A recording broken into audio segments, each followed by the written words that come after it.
Good evening. On behalf of Texarkana Gameday, welcome to another Friday night of football. I am Jay Davis, and I appreciate you joining us tonight. I am also joined by Quinn Stanfield. Quinn, how was your drive to Frisco this evening or afternoon? Drive was real good. We left today around lunchtime, was able to make it in and go and meet the team at the Stonebriar Mall and kind of hang out a little bit, have some dinner, and just relax. It was a pretty day for a good drive. Yeah, I think it never, I don't think it ever got above 90 degrees today. I think kickoff was supposed to see about 87 degrees. Well, you and I mentioned, or at least talked about before we came on air, tonight's surface is actually going to be grass, so it's not going to be quite as hot as it has been previous week for both teams. Yeah, I was talking with Caleb, our producer, a couple other guys that were in the press box early about the numbers that are on the field are a little fainter than what you typically see them, and then we were making jokes about the Pleasant Grove being on the visitor side. They will feel at home tonight because they're sitting in the sunshine waiting on the game to start rather than sitting in the shade, so it feels like a home game for us. Well, and one thing that you can definitely feel up here in the press box is the wind, but the way that this stadium sits, I'm not sure how much that's going to come into play tonight, but it looks like I think we're going to see anywhere from 10 to 12 mile an hour winds coming out of the south. Yeah, back in 2017, Pleasant Grove in the state championship, first state championship season, we played here. We played against Coach Gibson's dad, Vance Gibson, and the Frisco team. And when we played in this stadium back then, the Soccer Hall of Fame was just beginning to be built. I think there was a concrete pad there, but there were a lot of cranes and scaffolding. And I'm telling you, it's a gorgeous thing now. So whether you're a soccer fan or not, I think it's worth coming by and seeing all that they've put into this place. Yeah, I was reading up on it today, and they have the oldest soccer ball in North America in that building somewhere. So definitely plenty to see. Yeah, this is the home of FC Dallas, and they are actually going to be heading to the West Coast. They're playing the San Jose Earthquakes, and I was doing a little research. The FC Dallas is actually third in the Western Division, so looks like they're having a relatively successful year so far. Yeah, that's a great thing. I honestly, I don't keep up with a lot of soccer, but I know it's a growing sport in our country and especially in our area as well. And so just in case Jordan Angel is watching this, I'm going to let Jordan know that we're in FC Dallas's stadium. We're looking at the Soccer Hall of Fame. Jordan's in our community. He's a big soccer fan. Yeah, I'm amazed at how well the travel teams that Texarkana has been able to produce the last few years, and we're actually starting to have a couple of D1 players start popping up for Texas High and Pleasant Grove. So the soccer program is definitely heading in the right direction in Bowie County. Yeah, for sure. We just had one of our Lady Hawks soccer players just committed. I believe it was a couple of weeks ago, maybe. I think it was Emma. Is it Bimke? Is that how you say her? I believe that is how you say the last name. Mm-hmm.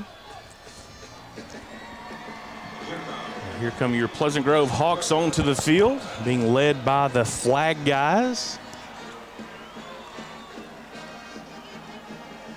We want to say a special thank you to the Hawk fans that were able to make this trip. We know it's a long journey, it's a big trip, and all of that. And so I would not say it's a large crowd here, but it's made to look even smaller by the size of this stadium.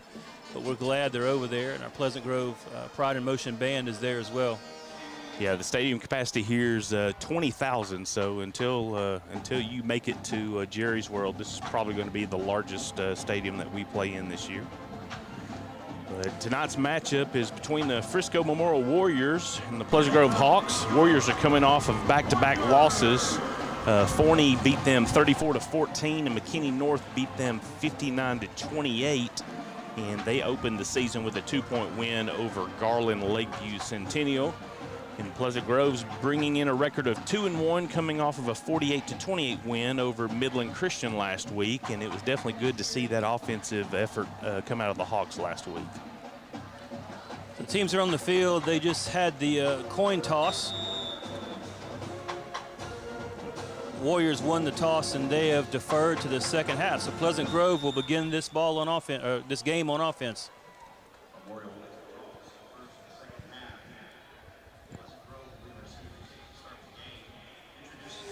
I'll say on my behalf, and I only speak for me and not for Jay, but I'm going to tell you I love the Hawks icy white uniforms, but those gold numbers from this distance are really, really hard to see.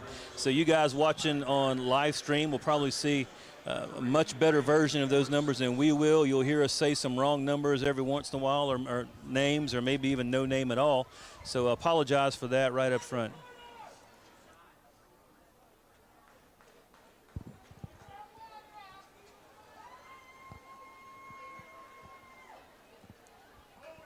Both teams are on the sideline, and I believe we're going to have the playing of our national anthem. Tonight's game between Memorial High School and Pleasant Grove High School. Interscholastic competition is a long-standing tradition in Texas high schools. It provides high school students the ability to work together as part of a team and the opportunity to set and achieve goals and to learn the value of fair play and sportsmanship. At Memorial High School and Pleasant Grove High School, we cherish these values. In recognition of the hard work and dedication of tonight's participants, including players, coaches, trainers, band and drill team members, and cheerleaders, we ask that you all join us in a moment of silence in which everyone may indicate their support for the young people involved in tonight's contest.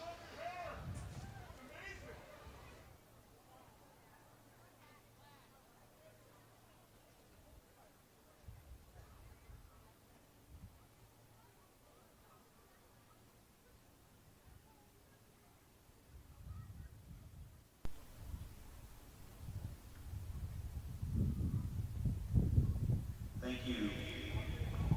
Ladies and gentlemen, please rise or move your hats. We honor America with the singing of our national anthem performed by Memorial High School's Voices of Gold under the direction of Rachel Massey.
Well, Quinn, what are you expecting to see out of the Pleasant Grove Hawk offense as they start with the ball tonight?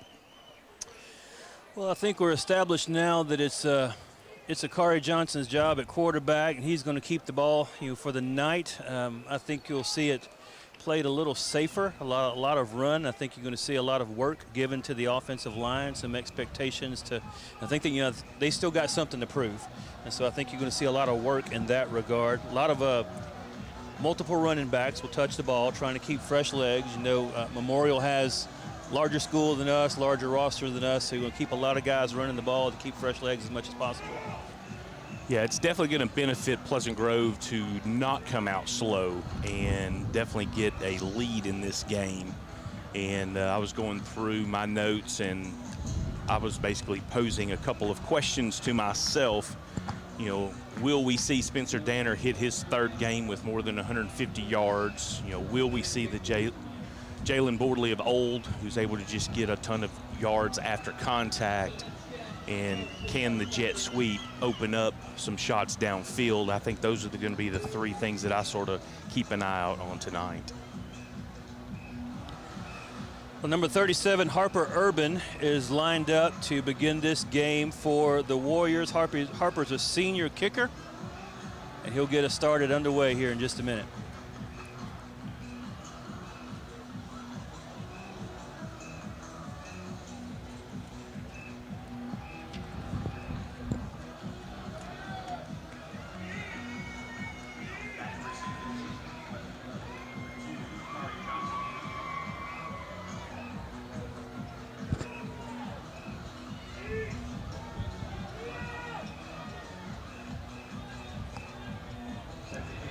Yeah, the Warriors' moniker this year is "We Are the Storm."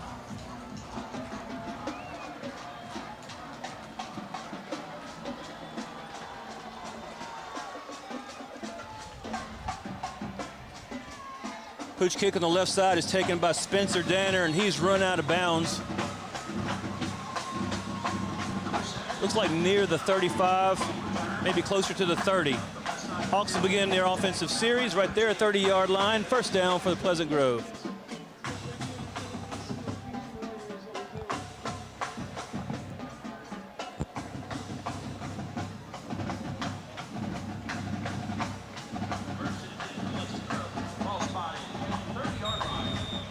Yeah, last week they actually gave up a 97-yard kickoff return, so it's going to be interesting to see how their special teams show up tonight for the Warriors. Akari Johnson in the shotgun. He takes the first snap and keeps it on his own, running up the middle, finding a little room past the 35-yard line. About the 37 to bring up second down for Pleasant Grove. Yeah, Kennedy McDowell made that play, and he has developed the nickname of Mayhem, and he is definitely having some college looks going his way, but he is a 6'4" senior for the Warriors.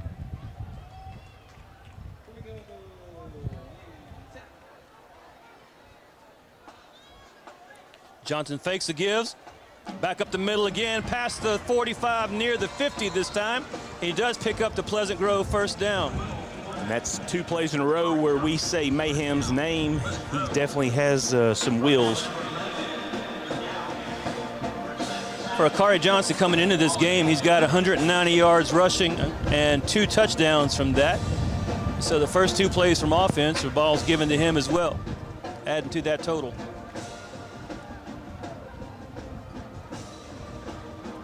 Johnson keeps it again around the left side, runs over a defender and picks up another Pleasant Grove first down before he's slammed to the ground. And you're not going to believe this, but that is number 11 Mayhem again with the stop. It's a little bit like a basketball game. We've got a one-on-one matchup going on here for 3 plays in a row.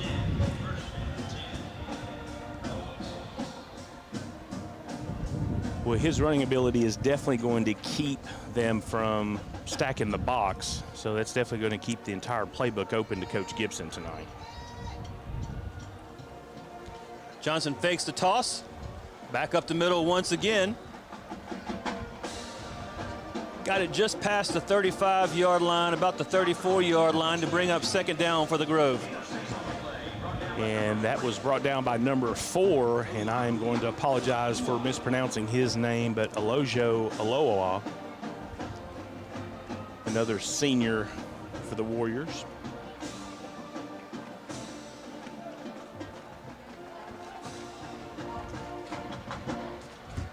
This time Johnson gives it away. Wasn't able to see that number. Let's watch him get up from the pile here. That's Caden McFadden. Caden sat out last week's game, so it's good to see him back on the field.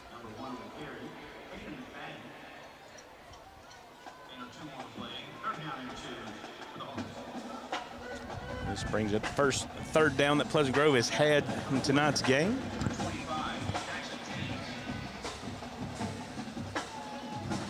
Akari gives to Spencer Danner. Danner is across the 30-yard line. Should be the first down for Pleasant Grove. Yeah, Nathan Newland was there to make that stop, 6-foot junior for the Warriors. Yeah, as I was looking at film for them, they've got a lot of different linebackers that they work in and out for the Warriors.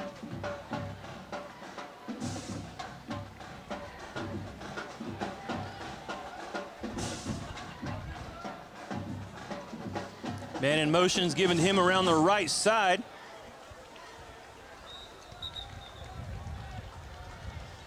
I believe that is Patterson. Yeah, that's freshman number 11, Jordan Patterson. It's his second game. He started out last week, had about 4 or 5 carries. He had 21 yards rushing last week in his first varsity game. He'll get some early action this time.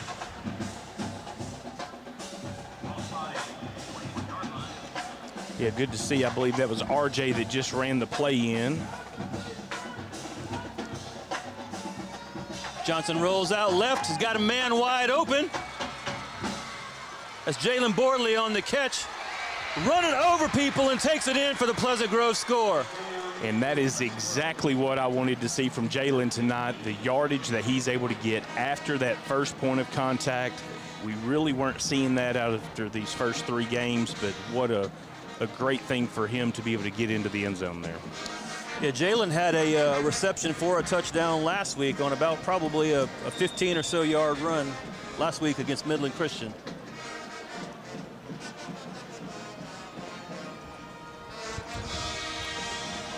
That point after is good by Caleb Jones. And so we have got, let me find the clock in this new place, 8 minutes and 29 seconds left in the first quarter of this game. And Pleasant Grove takes a 7-0 lead on their first possession. Let us say tonight to you as well as you watch this game on live stream that the camera operations and the camera shots are not being done by Texarkana Gameday. They are being done by Frisco Memorial High School and some of their crew that is here. And then the commentary is being done by Pleasant Grove people, Jay Davis and myself. We appreciate them working with us. Yeah, as schools start to get more and more new stadiums, and of course this one they share with FC Dallas, it's fun to see the jumbotrons inside the stadiums to be able to show replays and different stats and things for the fans. Well, and more schools are getting their students involved in the operation of all of those things, and it gives people that don't play football or aren't in a band or whatever those cases are, gives them an opportunity to be involved in some way, and it's a life skill that they can be involved in forever.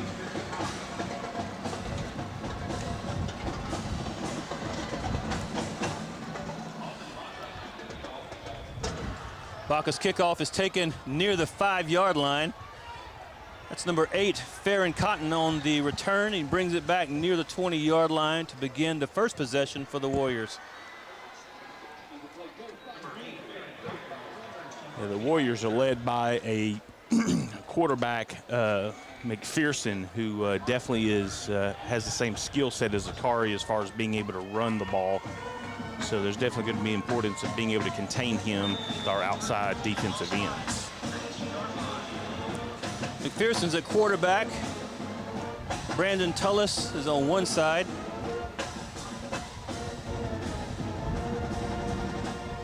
McPherson takes the snap and gives it to True Booker, number 5, who barrels up the middle and gets past the 25-yard line.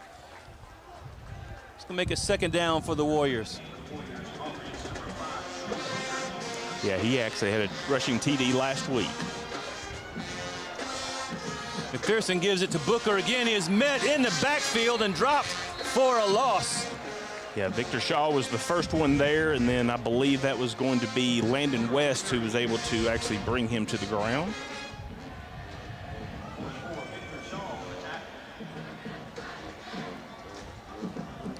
Give Victor Shaw 0.8% of that one. Warriors are changing personnel. Quarterback in the shotgun, McPherson with a single running back, Tullis on his right-hand side.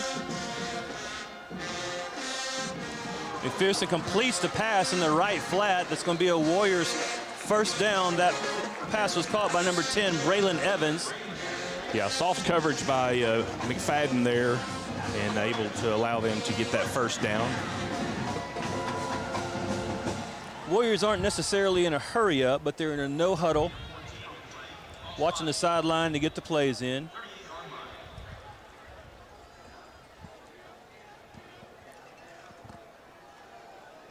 McPherson hands it off, nowhere to go there. It looks like Pleasant Grove's definitely having plenty of push through that line there. That give was to Brandon Tullis, who was met at the line of scrimmage. They might have given him a yard or a half a yard. Second down. I believe Logan Holt was in on the tackle there.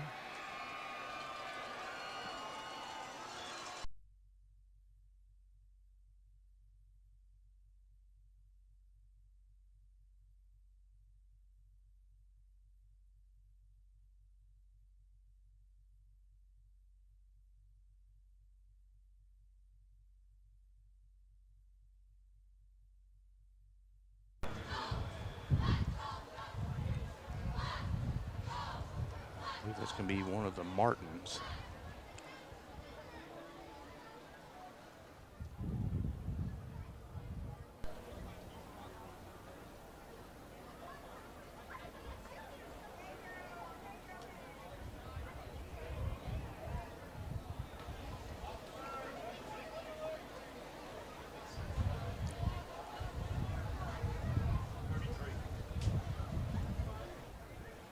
That's actually Landon West. I knew I saw a 3 at the beginning of the jersey, just didn't know exactly who it was, but looks like we have a tender ankle.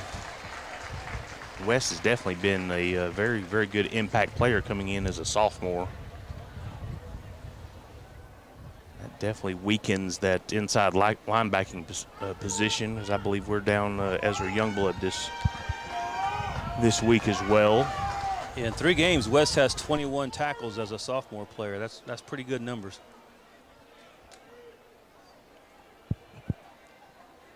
Brings up a 3rd and 9, 6:19 remaining in this first quarter. McPherson drops the pass, got pressure all around him.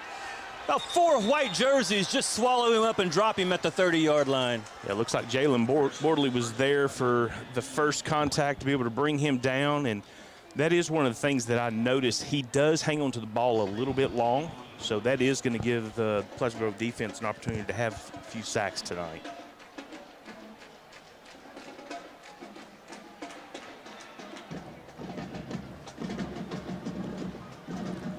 I believe the punter for the Warriors, I think that's a number 8.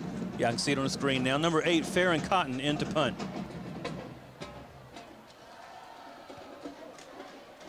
Does that rugby-style kick as he rolled out to his left. Bakari Johnson takes it, jukes left and right. He's got a seam up the right-hand side. The punter was the only one who had a shot at him and made a great form tackle right there. Yeah, there was definitely some daylight there for Akari to move the ball into the Warrior end of the field. That was a really good tackle by Cotton. He was the last guy, did a great job. So Pleasant Grove has the ball at the 47-yard line, first down on their second possession.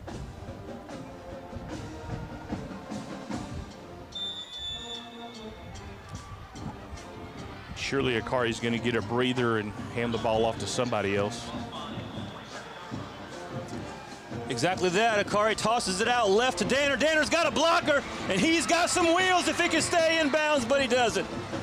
Yeah, just could not tightrope that. 2 Warriors there to be able to press him out of bounds. It's a great lead block out there. Who is that? Number 3, Jaden Stewart, gets a block that picks up about 12, 14 extra yards off that one block. Yeah, Colin's son was there to help press him to the out-of-bounds area. Tightrope act would have had a 6-point advantage there. That brings up 5 minutes and 19 seconds remaining in this first quarter. Johnson rolling right, looking downfield. He has an open receiver. He hit Torian Phillips and got probably a 7 or 8 yard gain, but he had another receiver further downfield that he just didn't see him. Yeah, Lance was wide open, and he had one other. I don't know if they were just sitting back into a zone.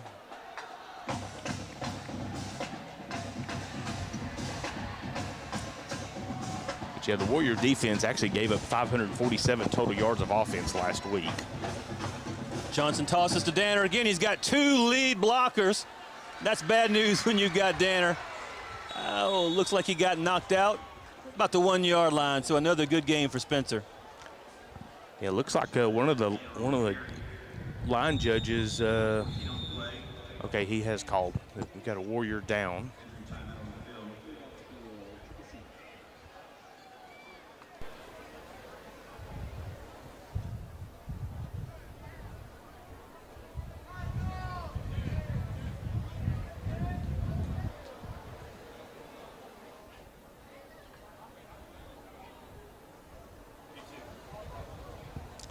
Yeah, that was 42, Colin's son, who actually forced the Hawk out of bounds the previous play. Looks like it's either a shoulder or a left arm injury. Spencer Danner, according to the stats I have, came into this game with 370 yards rushing and 5 touchdowns, and he's put up 2 really good runs here in just his first quarter to add to that. Yeah, if you take out the Bird game, he definitely has some incredible stats.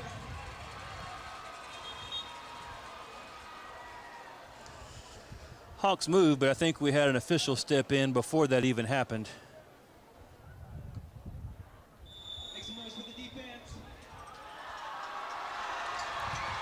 Johnson on the keeper. Touchdown, Pleasant Grove. Yeah, offensive line definitely had some push there to be able to get Akari into the end zone.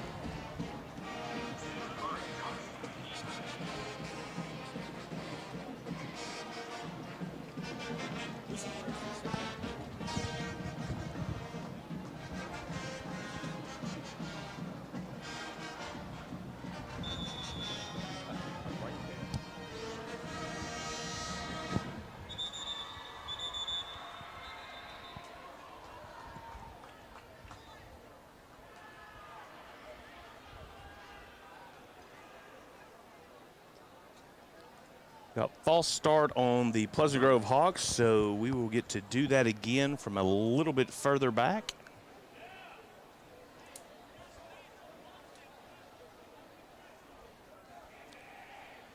Yeah, Quinn asked me a very important question earlier, and I left my notepad in my backpack.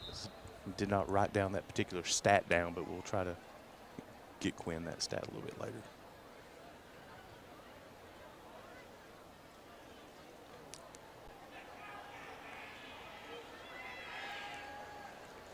Caleb Jones lined up to kick that extra point again.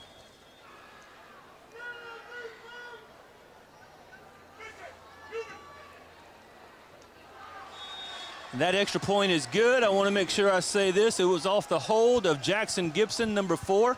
And welcome back, Jackson Gibson. Jackson got his bell rung pretty good last week, making a reception. So it's good to see him back in this game this week.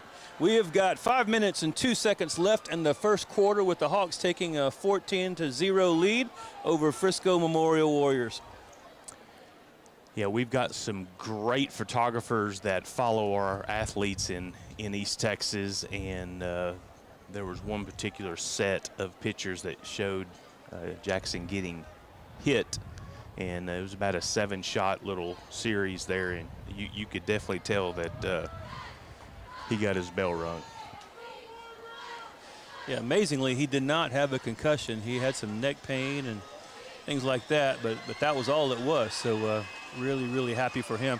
And when he was still trying to get better and had some neck pain, he told both his mom and Coach Gibson, "I am not missing a game we play in Frisco, being that they're from here."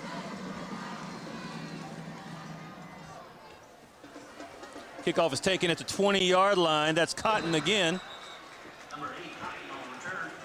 Cotton brings it out past the 30, about the 31, 32-yard line, where the Warriors begin their second possession. Yeah, Evan Damron was one of the Hawks there for that stop.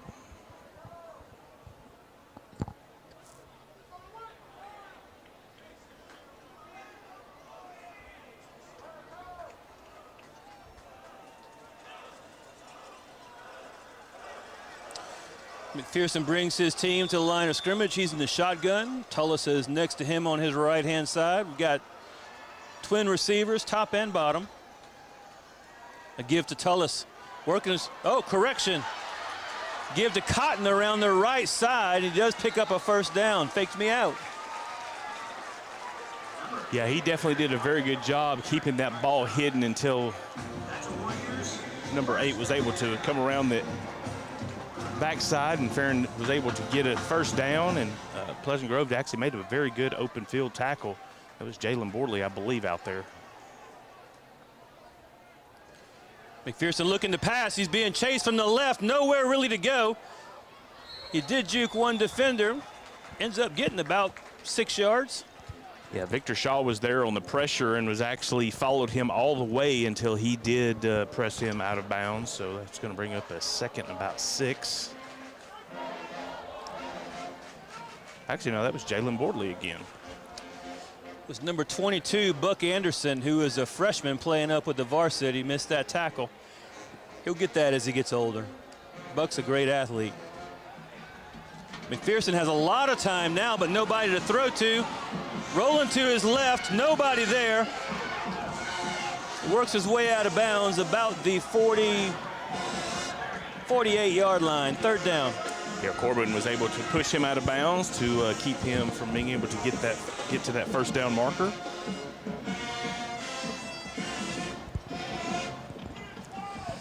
Was mentioning Buck Anderson a while ago. He's pulled up to get some playing time now because we unfortunately lost number 21, Ezra Youngblood. So shout out tonight to Ezra. He is finished with his high school football career, but man, we love the heart that he played with and all that he gave to Pleasant Grove. Yeah, that was Victor Shaw that did press him out of bounds, but McPherson was able to get that first down on that scramble.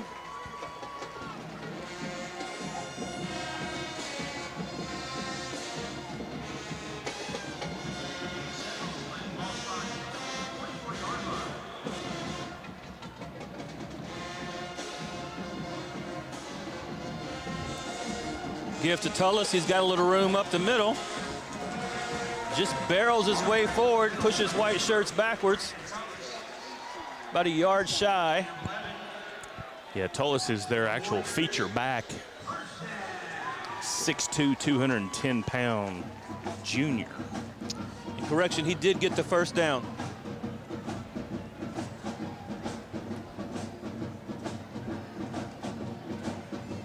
Give to Tullis again. They like what they're seeing there. Gain of about 2. Second down, Warriors. And Lance Jackson did a very good job coming off of his blocker and being able to pin him up for a short gain.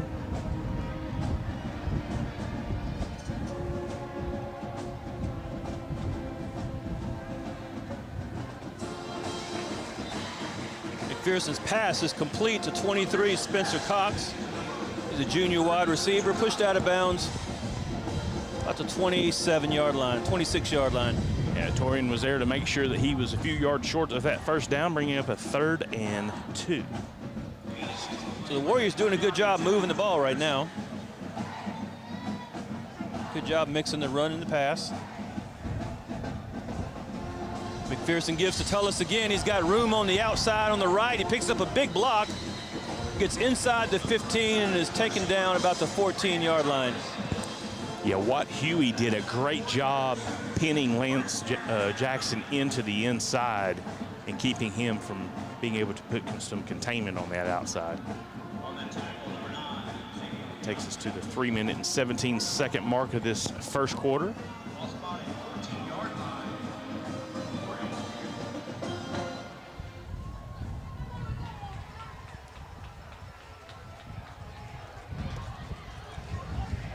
Tullis again. I think we've got a combination of he's a good, hard, strong runner. It looks like the Hawks are trying to reach and grab a whole lot and not being able to wrap him up. Yeah, I think Torian Phillips was there to hang on to an ankle until a few more Hawks showed up.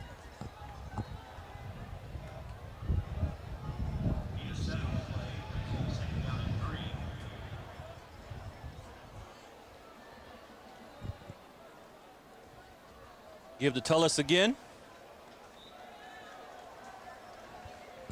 Either no gain or short gain on the play. Maybe he got a yard. Second down. Yeah, Logan Holt was there to help keep him, and also I think McFadden was in there on that stop as well. Let me give a correction. It's third down.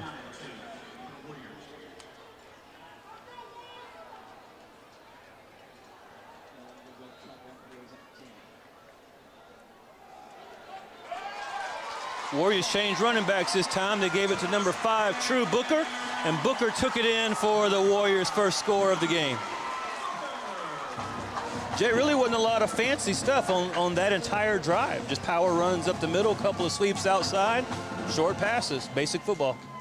Yeah, and that's something that the Warriors, looks like they're going to try to do all night long. And I think the defensive push that we had the first series just wasn't there, and Warriors able to get down there and get a touchdown. I will probably get this name wrong, but the point after is good by number 35, Ian Villarreal is what I'm going to go with. He is a senior kicker for the Warriors. So we've 2:01 left in the first quarter of this ball game, and you have a Pleasant Grove 14-7 lead over the Memorial Warriors. Definitely want to invite those that are watching our stream tonight to definitely give our sponsors some love out there. Just could not do it without the sponsors. We've got all of their logos running in the upper corners as well as the lower right. Definitely want to give my employer, State Bank, a special shout out, just being able to allow me to take off a little bit here and there to be able to do this.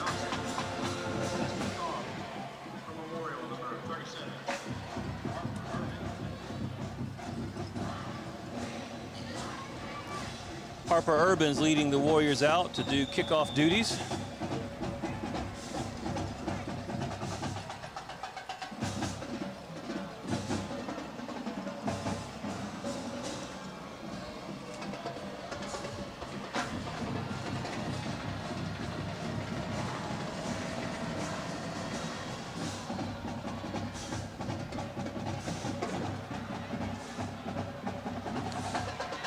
Jalen Bordley on the return, and he is just tripped up by a shoestring.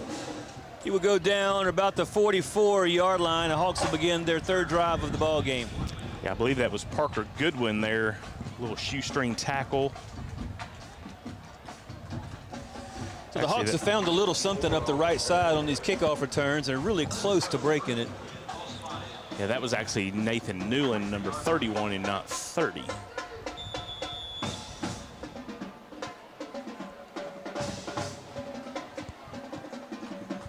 Pleasant Grove coming back out, third time that they've been able to touch the ball. Johnson hands it to Patterson. He's got room around the left side. He's got a couple of blocks, got a good blocker in front of him. And Patterson takes it down to the 38-yard line. It's a first down for Pleasant Grove. Yeah, Jackson Jennings was able to come across from his linebacker role and push him out of bounds. Good looking run right there for Patterson. The big difference I see in the Hawks running game tonight versus the first 3 games is we're getting lead blockers out in front of people, whether that's guards or other running backs, but we're getting out and we're getting own bodies.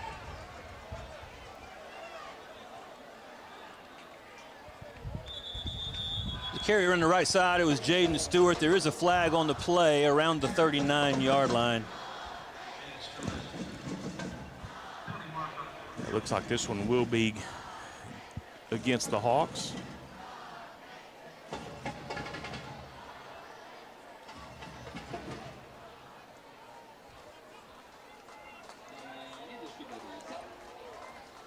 It is holding called against Pleasant Grove. We'll back them up and do it again.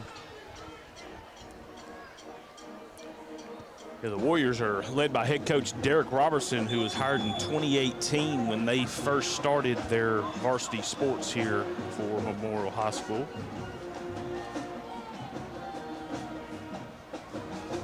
Kari Johnson drops back to pass. He had a man open in the middle, but he couldn't get rid of the ball. Still nowhere to go. Makes a spin move just to keep it alive. All of that ends up being about a 2-yard loss. It looks like Sean Chester was one of those that basically just stayed in front of him.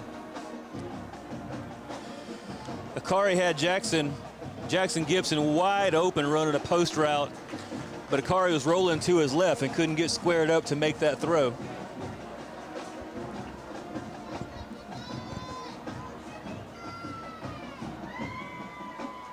Looks like we had another flag on that play, maybe.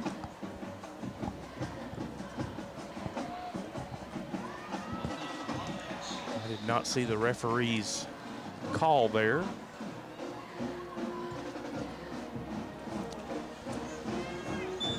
I think some of the old timers would call this first and a country mile.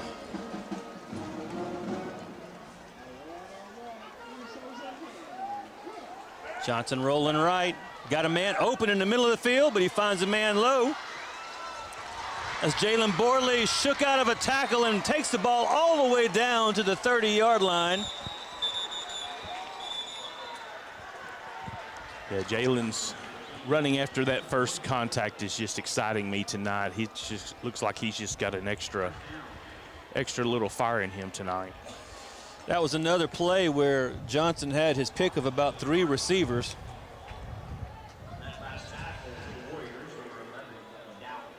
And although without the ball, Jackson Gibson was actually one of the ones that helped Jalen break that a little bit for extra yards.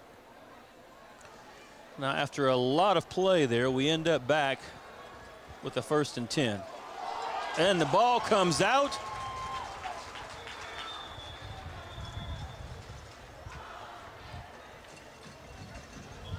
The Hawks are fortunate to get it back. I didn't see what number it was that got on it.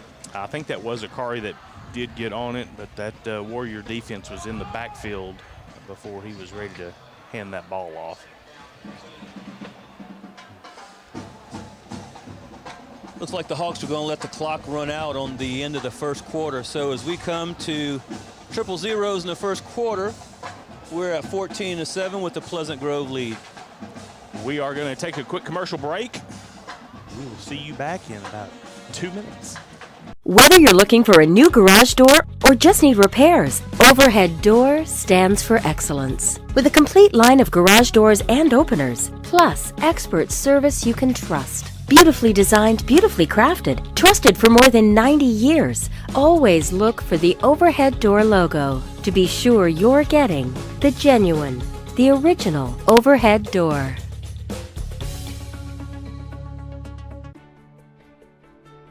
I'm Dr. Matt Young from Texarkana Emergency Center and Hospital. We have expanded to increase our outstanding services for our community. We are open 24 hours a day, 7 days a week, 365 days a year. We are a full-service emergency department and are now offering inpatient services and outpatient imaging.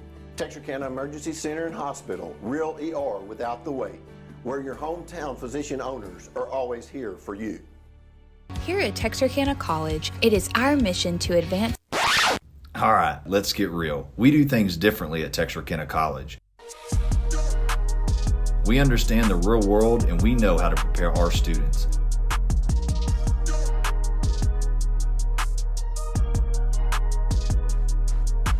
Whether you're starting right out of high school or starting over, there is something for everyone at Texarkana College. Learn more at texarkanacollege.edu.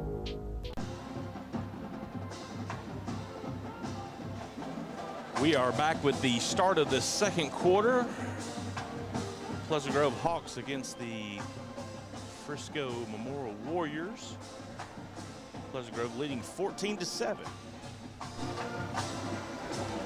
Yeah, the Hawks jumped out to an early 14-0 lead, but I don't think anybody expects that the Warriors are going to lay down, and so they responded pretty well.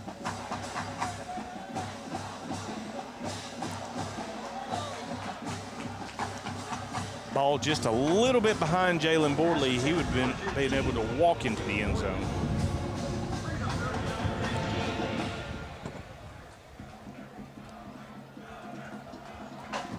Got a score of interest. Texas High is leading Tyler Legacy 7-3 at the beginning of the second quarter.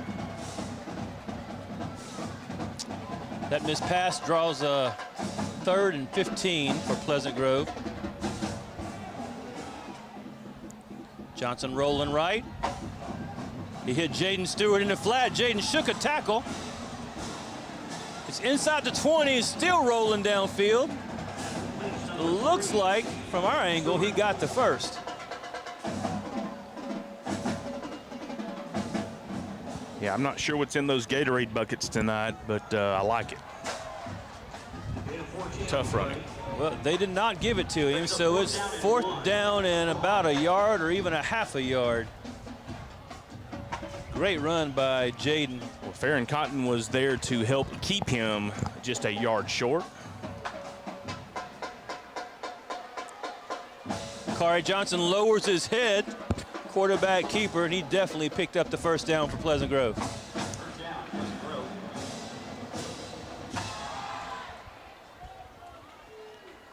Yeah, following behind Caleb Hackelman is probably going to get you a yard or two in most cases.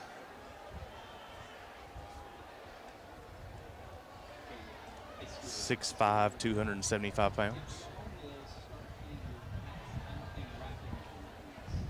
Clock is ticking. We're looking at 11 minutes remaining in this first half. Johnson is shotgun. Rolling to his right. Hit his receiver in the right flat.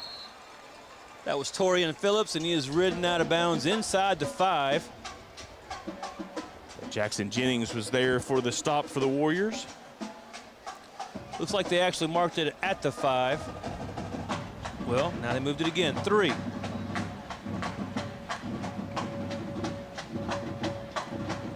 That was a host of Warriors there. Spencer Cox was also there on that stop. First and goal, Pleasant Grove.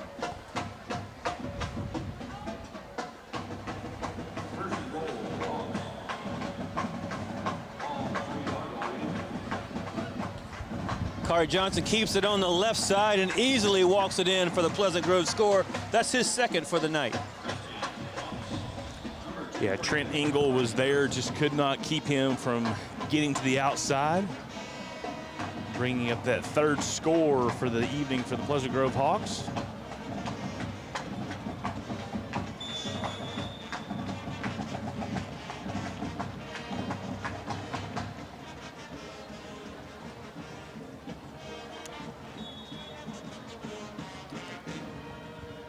While that kick was not pretty, it was good.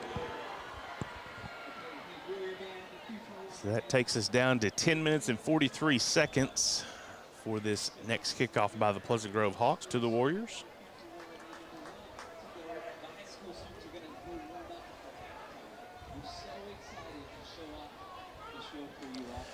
Coach Gibson's got to be pleased with that offensive response. The Warriors, when they had the ball last, drove the length of the field. So he's got to be real pleased that his offense comes out and responds so well.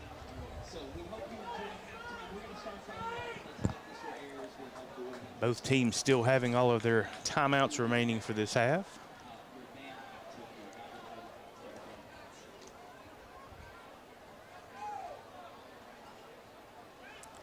Halston Baca set to kick off for Pleasant Grove.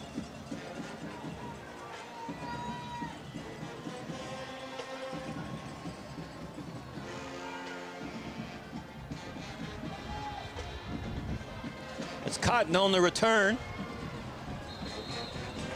He is met at the 20-yard line and brought down where the Warriors will begin this next possession. Yeah, that was 8 on 8. Corbin Franklin, one of the Hawks there early to help make that stop there.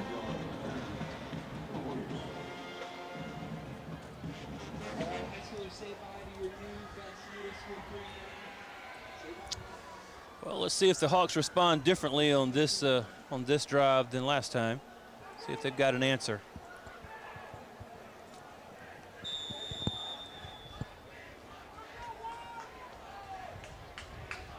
Yeah, the line for the Warriors definitely creating some holes that previous series. We've got a different quarterback in for the Warriors. I believe that was number 12, Jake, I'm going to say Gerke or Gierke. Yeah, Victor Shaw was one of the Hawks there to help get him for a loss. Had a couple Hawks come in there late just to make sure that he did not get away from Victor.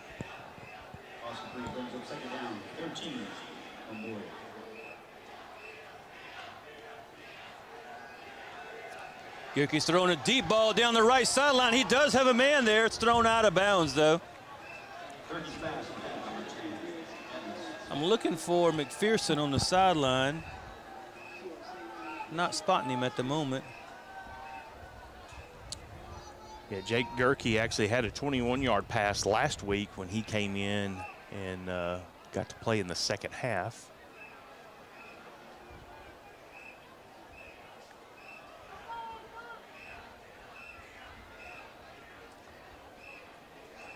Gerke looking left.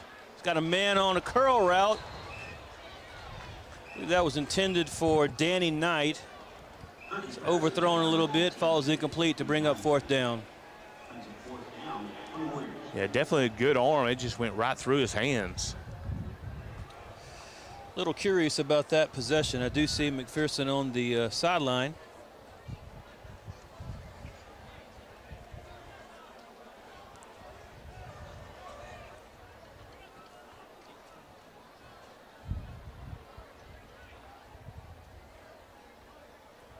Cotton is lined up to punt. I believe it's Akari Johnson back deep for the Hawks. I think the wind's going to catch that one, keep it short. He's got room to make a return on the right. He picks up one block, directing traffic, got a second block. He's run out of bounds before number 7, Sean Chester, can get to him. Yeah, I believe it was Jalen Bordley, but he had a great block to help free him right at the beginning of that kickoff or punt return. For the Hawks, 1st and 10.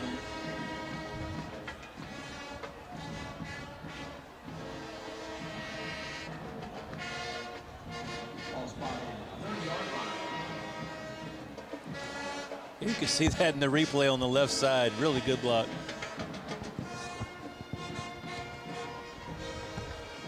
Yeah, Akari's just a special runner when he is in the open field.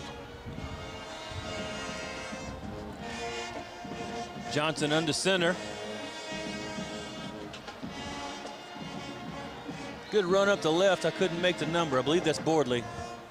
Yeah, and was able to drag the Warriors for another, looks like 4 yards. Looks like it took 3 of them to actually get him to the ground. Kentra Britton making the first contact there. Cade Streetman actually riding him to the ground. First down, Hawks.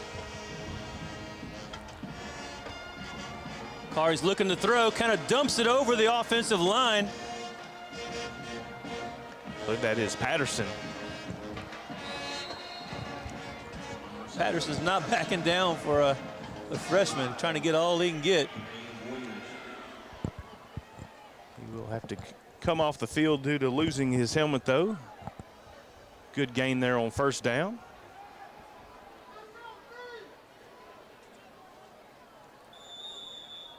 Sitting with a running clock at 9 minutes left in this first half.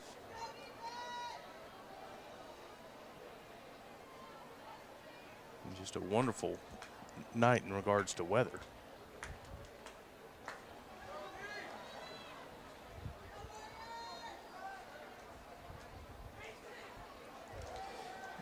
Johnson hands it off up the middle. Is taken in for the Pleasant Grove score. Jalen Bordley there with those extra yards after contact. It was just one of the questions that I had coming into tonight, and boy, he has answered it in this first half. That's Jalen's 3rd rushing touchdown of the season. He got a couple of receiving touchdowns. Last week, the Warriors only forced 1 punt the whole game.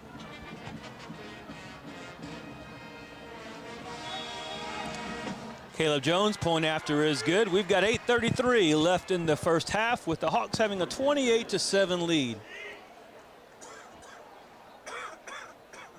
Yeah, this offensive explosion that we're seeing tonight is definitely good to see, and great to see those that are actually benefiting.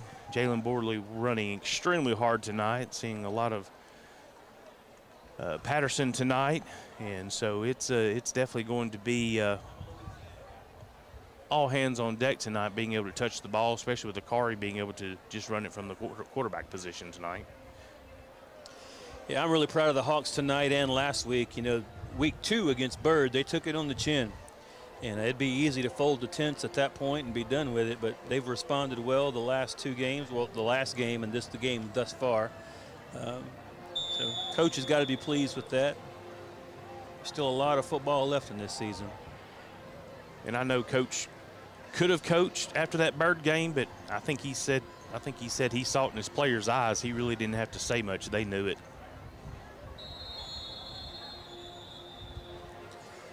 Baca's kickoff goes into the end zone, so it will be brought back out as a touchback.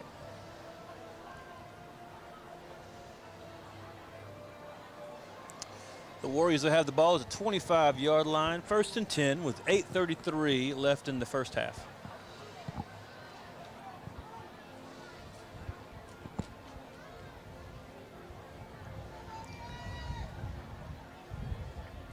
Looks like Jake Gerke is going to be coming back out in the quarterback role for the Warriors.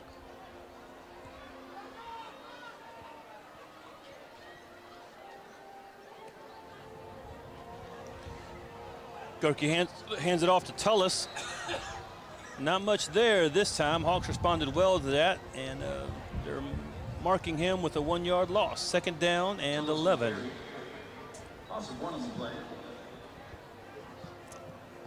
I'm trying to see who that was with the great pursuit.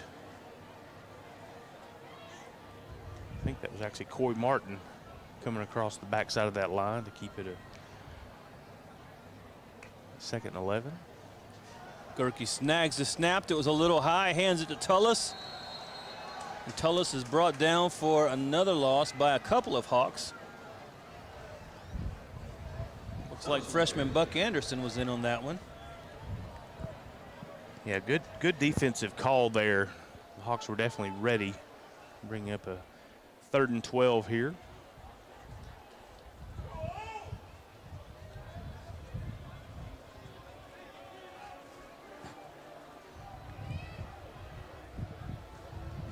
Gerke in shotgun, fakes the handoff. He's looking downfield, had a man in his face.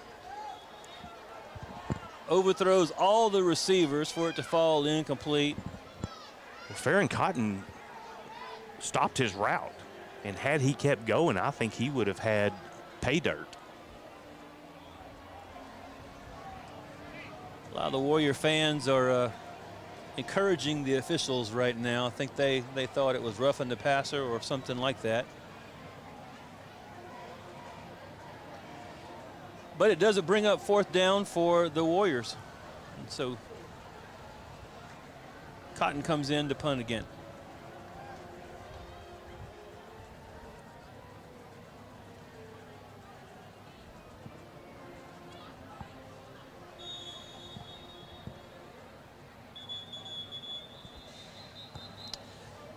Punt is away, but there is a flag on the play.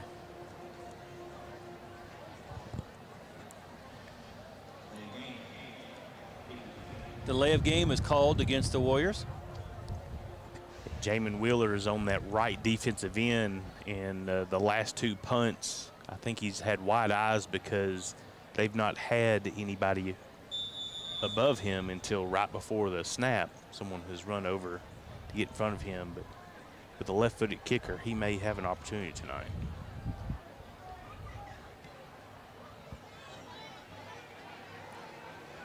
Punt is away, bounces around the 45-yard line, goes out of bounds about the 47. So Pleasant Grove will take over with 7:10 left in the first half.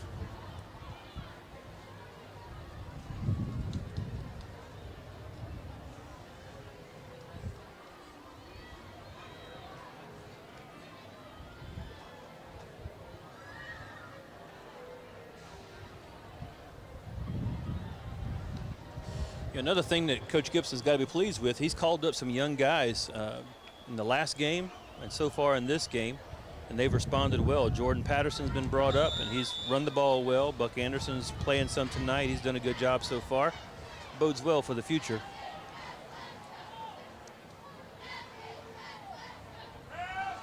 Johnson rolling left. He's got his man open. I believe that's Lance Jackson. Yeah, perfect floater to him, and Lance Jackson gets us inside the 10 for 1st and goal. Kentra Britton there keeping him out of the end zone. Yeah, Kari dropped that on a dime, just put it right in the basket right there.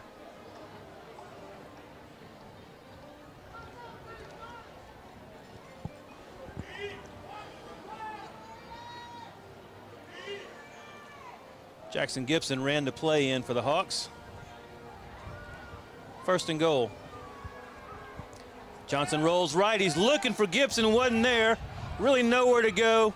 Wisely throws the ball out of bounds. That's a good heads-up football play. Sean Chester was there to help force him out of bounds. Looked like Gibson broke that that pass route back towards the middle instead of the outside. I think Johnson was wanting him to run it out. I don't know if Jackson had the option or if they had miscommunication, but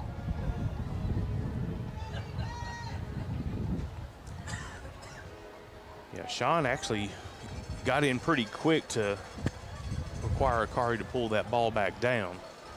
McFadden in the background, or backfield. toss to the right for the Hawks. And that is McFadden. Caden McFadden with his second carry of the night. Touchdown, Pleasant Grove.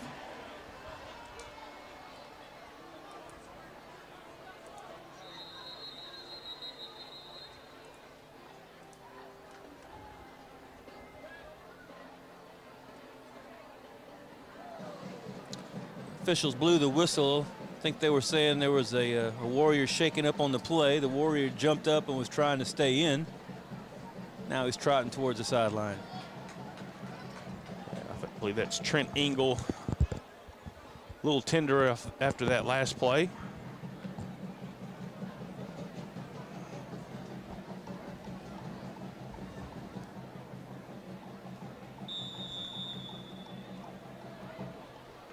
Jordan Owens coming in to take his spot for this.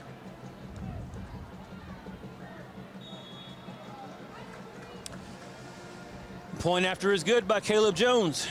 6 minutes, 27 seconds left in the first half, and the Hawks have a 35-7 lead over the Frisco Memorial Warriors. Definitely want to thank those that are watching the stream. One of our Hawk alumni, Hawk fans, and substitute teacher Jennifer Caldwell watching the game tonight.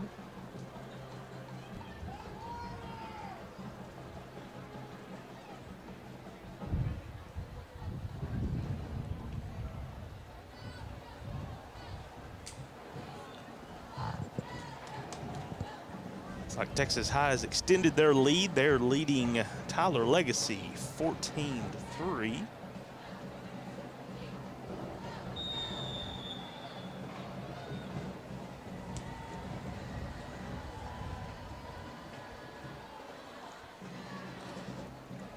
Kickoff is away. A fair catch is called for and made inside the 15-yard line. That is Cotton once again.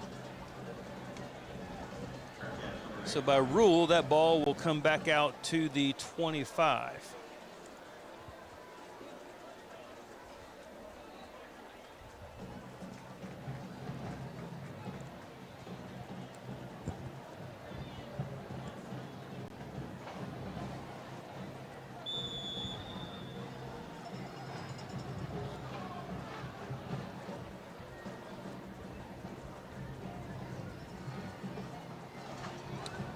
It was a give to number 5, True Booker. Tries to work his way up the right side, but really nothing there for him. Dameron McPherson is back in at quarterback now on this possession. Yeah, Victor Shaw was there to make that tackle and just block that whole left side up.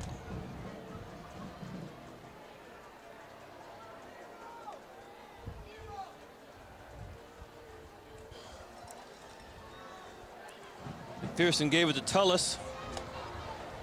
Victor Shaw coming off his block and getting that tackle once again.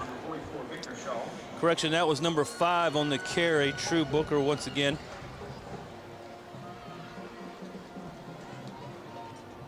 Another score of interest. Liberty Ilo is trailing the Atlanta Rabbits 7-0. And it is Liberty Ilo's homecoming night.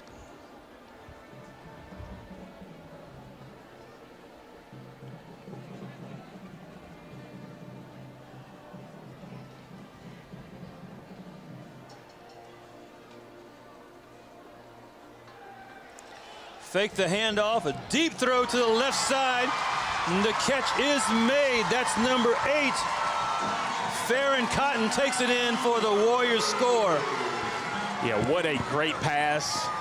Right on the fingertips. I believe that was Caden McFadden there. No?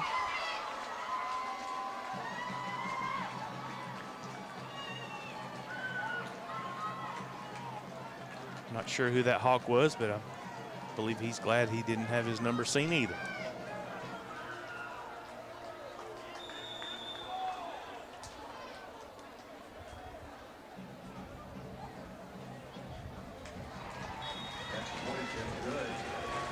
Point after is good by 35, Ian Villarreal. So exactly 5 minutes left in the first half with the score of Pleasant Grove 35, Memorial High School 14. We'll line it up, kick it off. Let's do it all again.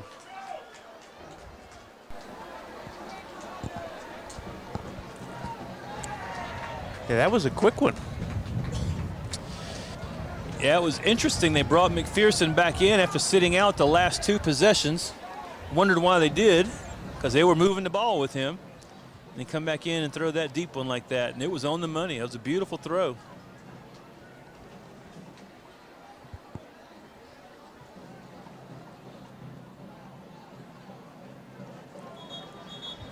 Yeah, I think that was one of those times where that cornerback may have been peeking in just a little bit longer than he should have. Yeah, I agree with you on that.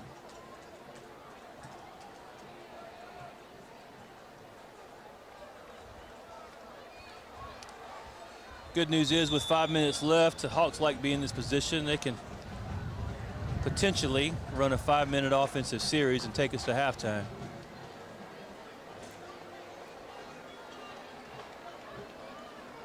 Harper Urban on the kickoff for the Warriors. Little squib kick.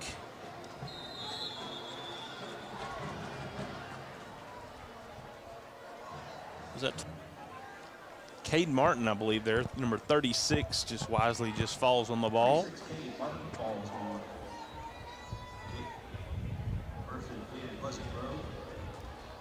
You know, perhaps a defensive stop here. Warriors score and then get the ball second half. Could definitely make the game interesting. Hawks have the ball at the 28-yard line. 5 minutes left in the first half. Huddling up over near the sideline with the coach. They'll come straight to the line of scrimmage and get the last 5 minutes underway. One of the coaches gave Jackson Gibson an extra pat on the helmet. I don't know if that was just for looks or what. Maybe you get a call. Akari Johnson throws out to the right-hand side. Jalen Bordley made the catch and is brought down just shy of the first down marker. Yeah, his extra effort not just incredible. Looks like Spencer Cox was there to hang on, and a couple of Warriors coming in to help bring him down, but not until after he had that first down.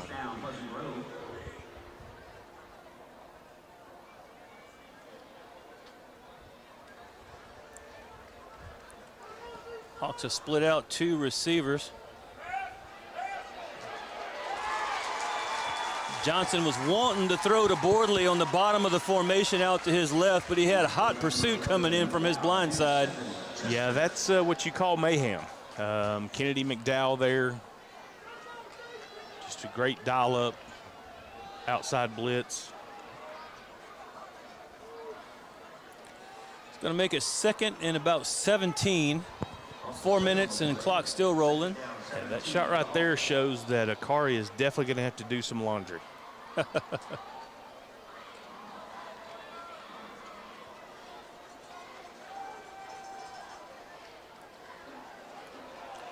Handoff up the right side. There's a lot of room. There's a first down for Pleasant Grove.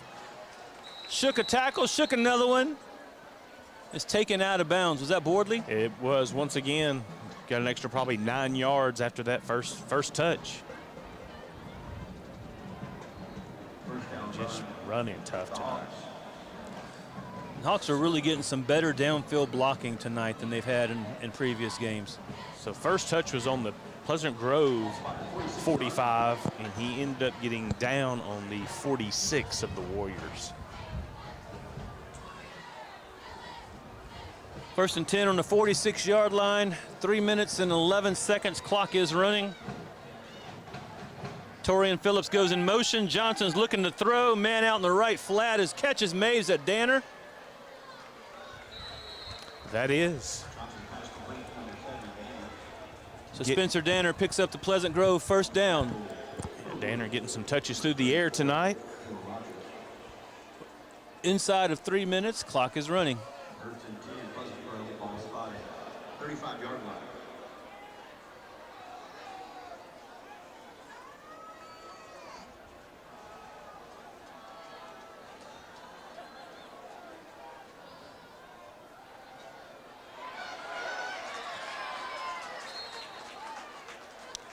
Good backside pursuit coming from the Warriors. Johnson did a good job of just getting rid of the ball. Yeah, Sean Chester came in wide. Looked like he just did a speed rush against our lineman. It wasn't anything fancy, just blew by him.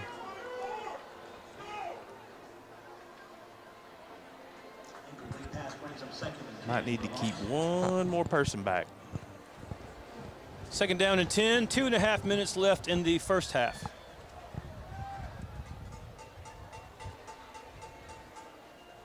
Johnson gives it a lot of daylight on the left side. Is that 3? Ball's loose. Ball did come loose. Looked like the Hawks got it back. Yeah, Joseph Bailey there on the cover. Stewart. I believe Yeah. that, yes, that is. Jaden Stewart on the carry. He was almost down. The ball squirted out there. Joseph Bailey fortunate to get on it for the Hawks. Yeah, Cade Streetman and Kentra Britton there. One of the many Warriors. Heads up play by Bailey. First down, 2 minutes, 5 seconds. Clock is running.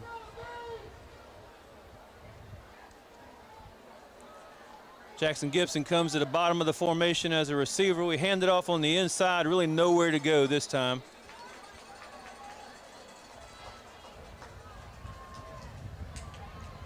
The Warriors defense definitely toughening up there to keep it to no gain.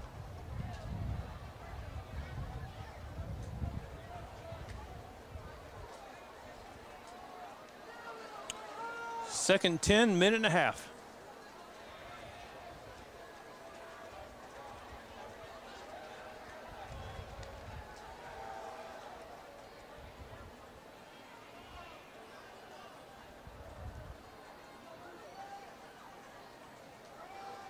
Johnson hands off, inside trap play. The ball is taken down to the 10-yard line.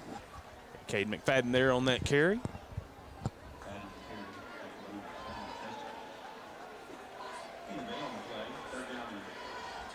Third and 2 with 1 minute left. Warriors bringing in basically a fresh front three.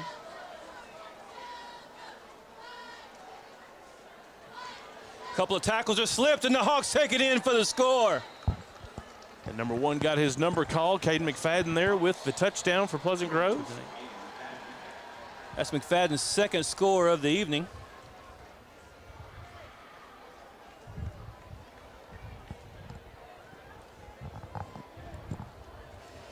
Caden came into this game with 36 yards rushing. He had to sit out last week with an injury, but good to see him back, and he's got 2 scores. And Caden, do me a favor, don't carry that ball like a loaf of bread.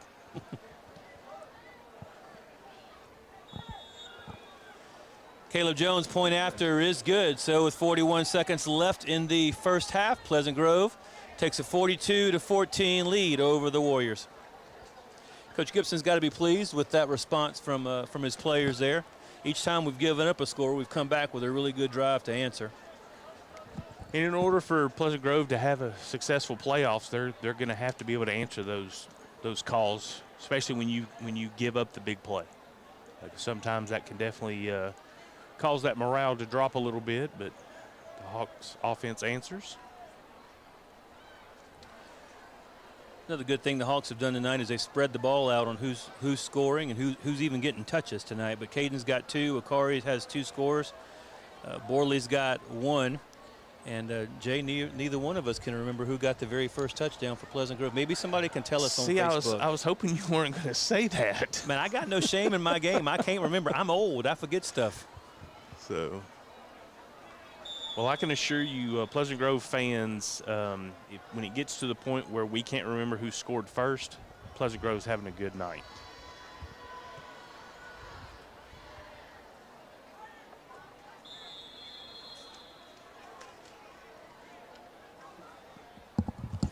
Baca's kickoff went into the end zone, so it will come back out to the 25-yard line where the Warriors begin this possession with 41 seconds left in the first half.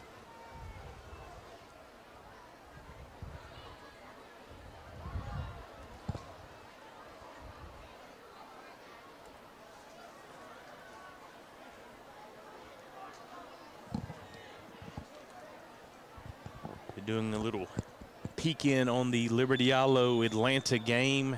Looks like they're still in the second quarter. Atlanta still leading 7-0. McPherson hands the ball off. There is some room out there initially for True Booker, but a good tackle made in the open field. That's going to bring up second down. Yeah, Booker was a couple of strides there, but a great open field tackle by Caden McFadden there.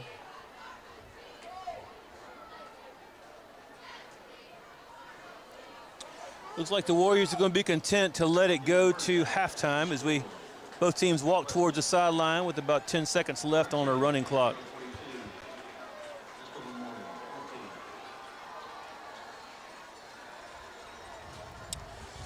And that's it. As we hit the 000s, we're going to halftime. Both teams headed to the locker room. Pleasant Grove with a 42-14 lead.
A shield against the elements, comfort in the midst of chaos, shelter in the aftermath of destruction.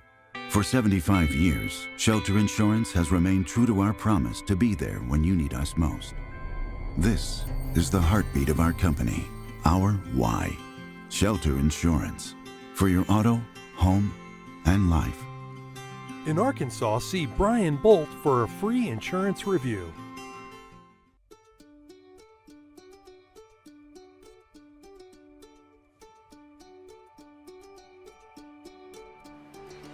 Life is busy, and we get it.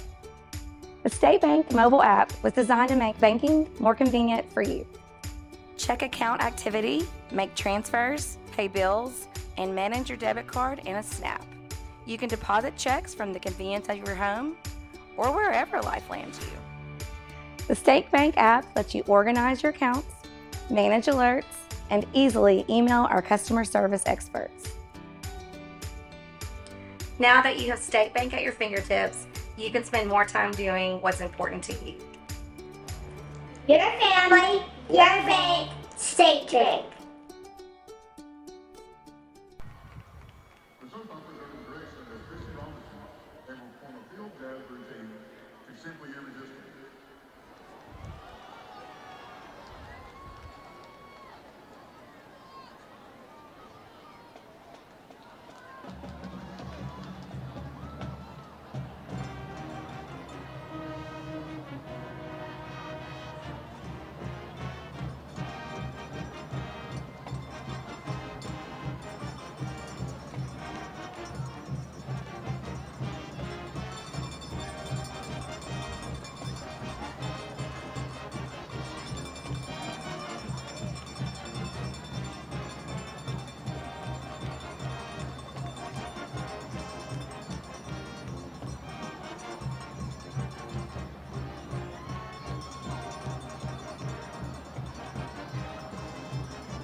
Ladies and gentlemen, the Pleasant Grove Independent School District proudly presents, for the first half of your first half entertainment, the award-winning Pleasant Grove Pride in Motion Band.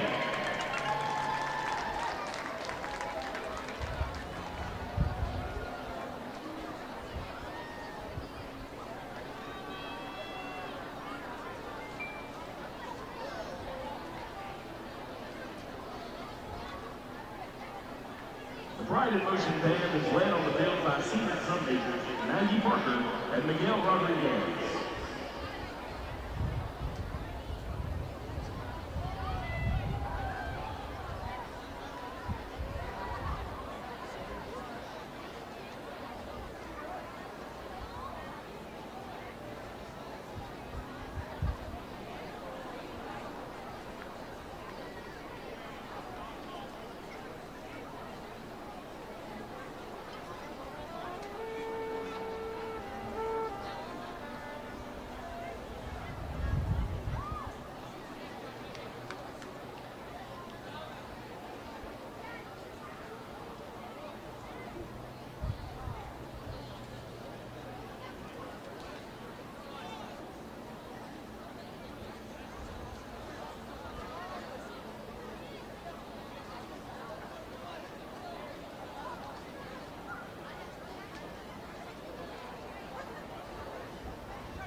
Tonight, the band will be performing the first two movements of their 2022 competition show, Lost.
The Brandon Bosom Band is under the direction of Jay Sutton, assisted by Jody Digby, Anna Sutton, and Kevin Sutton.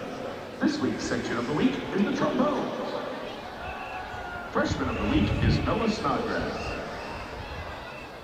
We would like to thank the Pleasant Grove Booster Club for their continued support of our program. Our gold sponsors, Dr. Kevin and Laura Forms, Texarkana Emergency Center and Hospital, United Underground LLC, and Big Mike's Heating and AC Services. Go Hawks!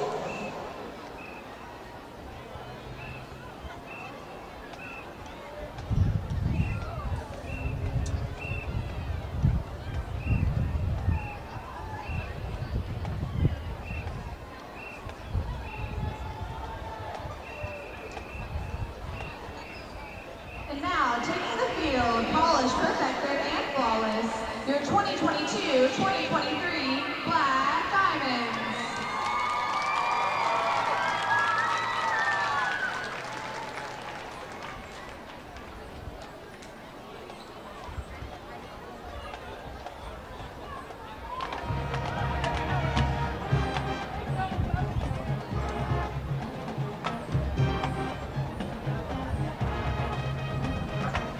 The Black Diamonds are led onto the field by their officers, Junior Lieutenant Juliette Rodriguez, Junior Lieutenant Camden Messick, Senior Lieutenant Emily Bernhardt, and your captain, Courtney Millstone.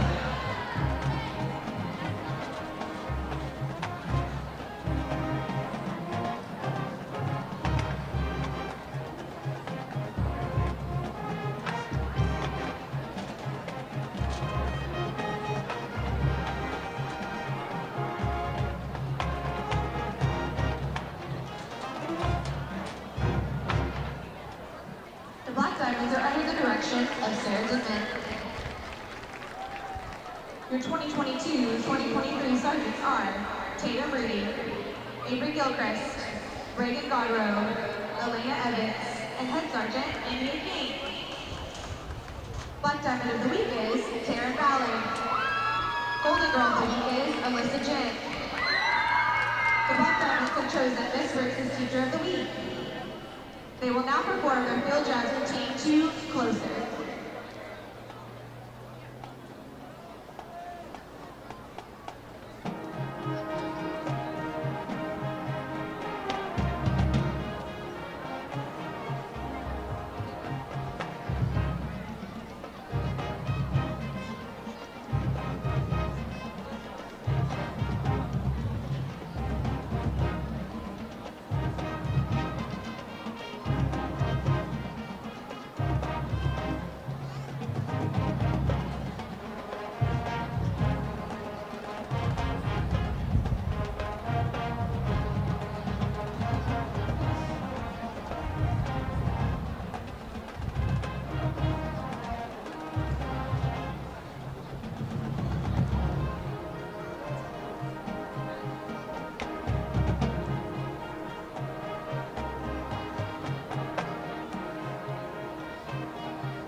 Join me in welcoming the Memorial High School Warrior Band. The Warrior Band is under the field direction of Drum Major Rochelle Bowman, Melody Castro, and Kate Morris. The outstanding section of the week is the tuba section. The new member of the week is Colton Conley.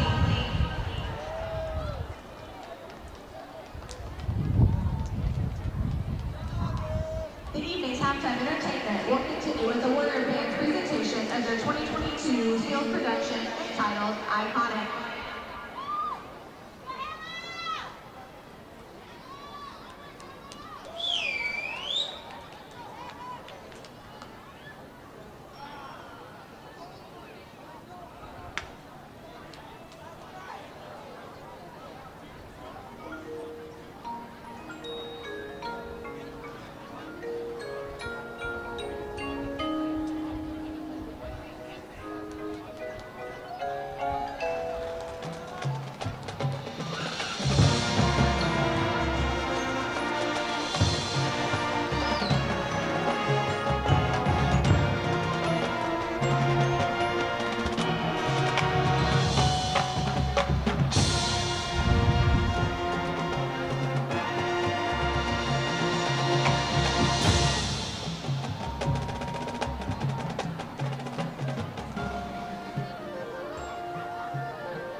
Ben Ayers, Jacob Carter, Nicole Robbins, and Dayra Gray. On behalf of the Warrior Band members and staff, we would like to thank all of the parents and volunteers that are continuously working behind the scenes to help us realize the season's long-term vision. The Warrior Band would also like to extend their well wishes to the Pleasant Grove Band and all their endeavors this season. Thank you, and we hope you have enjoyed this evening's performance. Go Warriors!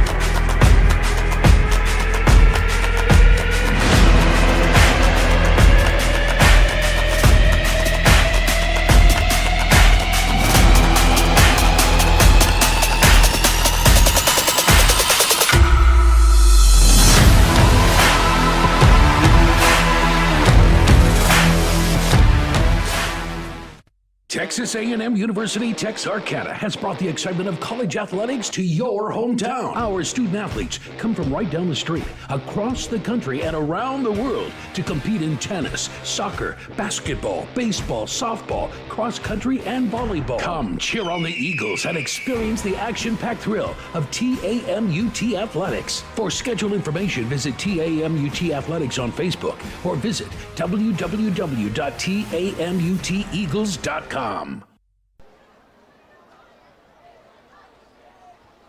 We are back at Toyota Stadium in Frisco, Texas, where the Pleasant Grove Hawks are coming back onto the field, where they lead the Memorial Frisco Warriors 42-14.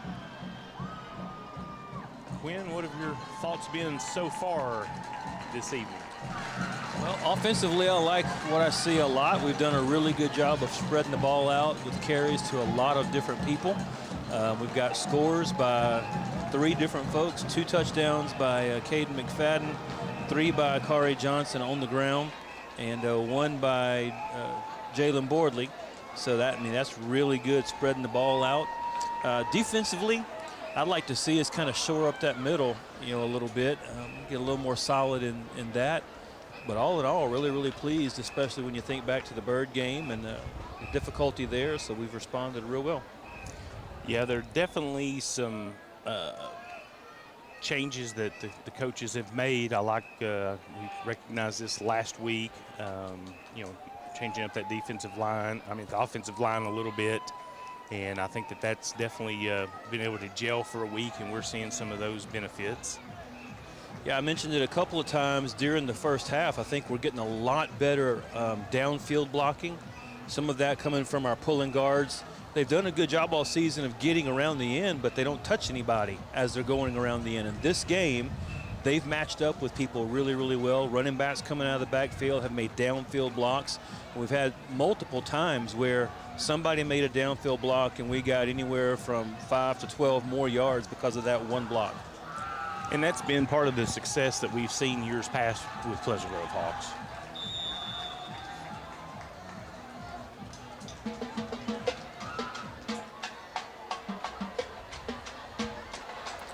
Second half is underway. Kickoff is out. It's taken inside the 10 by Cotton. He works his way back towards the middle of the field across the 20-yard line. Be about the 22.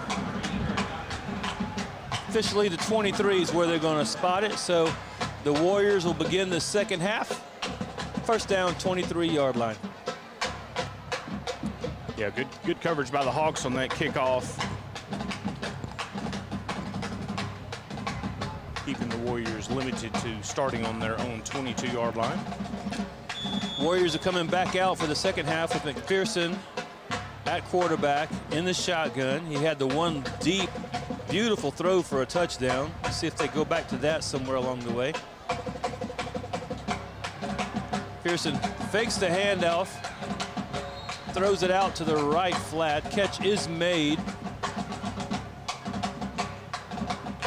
Yeah, very, very long pass to number 10. That's Braylon Evans.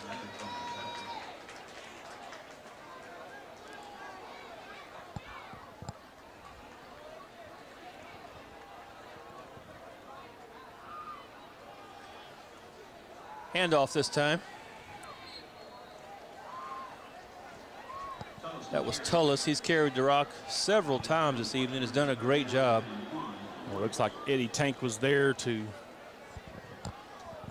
block that middle. Gain of a couple for the Warriors. It's going to bring up 3rd down and short. 3rd and about 1.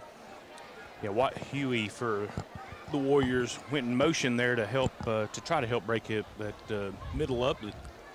Eddie Tank was there to get him. Cotton goes in motion. Hawks blew it up in the backfield. Big loss. Hawks are saying the ball is out. I think the officials are calling him. Pleasant Grove ball. Oh, they did get it. I thought I heard the whistles and they were saying down, but they did give it to Pleasant Grove. Yeah, looking at the replay, the ball was coming out. Hawks had several guys in the backfield blowing that play up.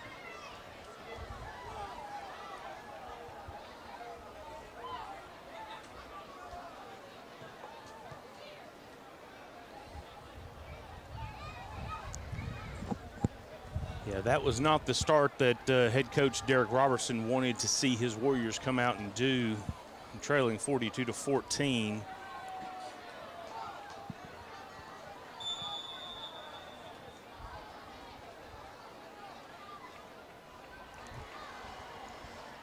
Akari Johnson leads his guys back out on the field, goes under center, sends a man in motion. That's Torian Phillips. Johnson's looking to throw. He's got a man down the left side, just a little bit long. Yeah, that was Jackson Gibson who actually ran a double cut route there. Kept our blockers in, so I think that was a called play. It looked like, Jackson was open. Ball was overthrown, no doubt. Man, you want to say, boy, lay out, go get that thing. But that was a good effort, no doubt.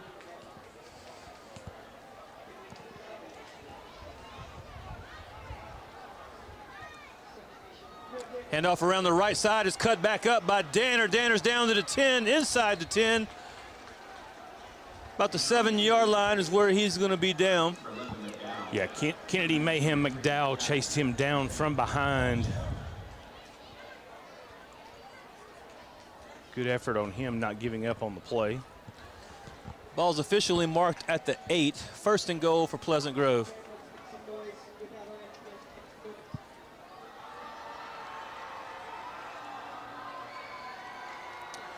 Jet sweep around the right side. There's some blocking out there. It's pushed out of bounds. It was Torian Phillips. Pushed out close to the 5. 2nd down. Yeah, although it's a little bit long to develop, I just like that jet sweep. I do too. That's been such a bread and butter play of the Hawks over the past several years.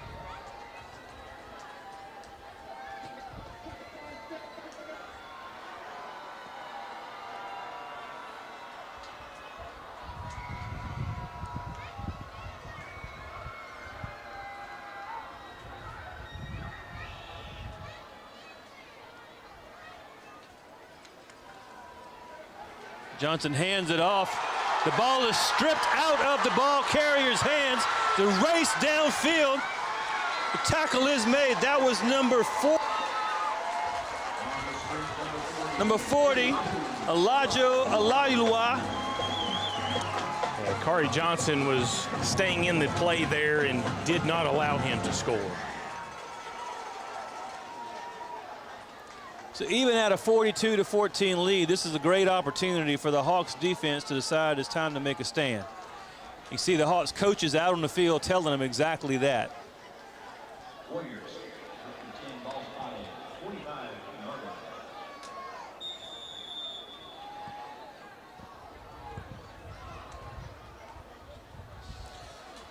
line. McPherson bounces off of one tackle, but he is wrestled down, losing yards along the way. Yeah, Corbin Franklin was in there quick to slow that down and force him to the outside. Logan Holt was one of the first Hawks there to make that loss happen. Officially, they call it a loss of 1 on forward progress. 2nd down and 11.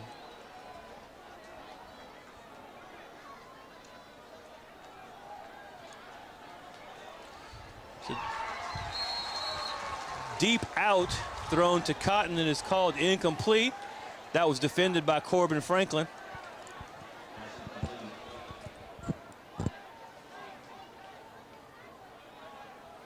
Yeah, Corbin was off him just enough and was able to get in there. It's like that ball was bobbling on the way down and just could not complete that catch.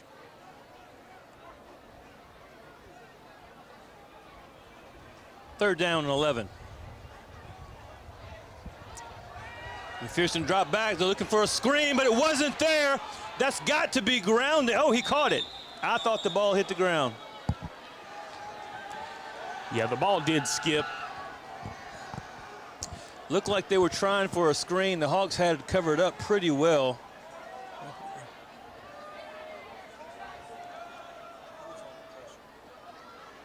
I think that was Cade Martin on the pressure. Definitely good to see him back on the field. Yeah, that was Cade Martin. He was a little shaken up in the first half. 4th down and 11. The Warriors are going for it. McPherson takes a snap. He's looking downfield. He's under pressure again. Brought down for a big loss by the Hawk defense. Dropped him at the 40-yard line. Yeah, Jamin Wheeler was in there quick. Untouched, basically. Wheeler's been another fun one to watch develop because he wasn't supposed to get as much playing time as he originally is, but Lance Jackson got hurt before the season really started, and Wheeler's gotten a chance to show out some. When Pleasant Grove being able to have Lance Jackson, Victor Shaw, and Jamin Wheeler to rotate in and out, that's some strength right there. The Warriors are that pass is complete on the left. That was to Jalen Bordley once again. He's got a handful of receptions this evening as he takes the ball inside the 30 down to about the 27-yard line. It's a Pleasant Grove first down. Yeah, Jackson Jennings was there to bring him down.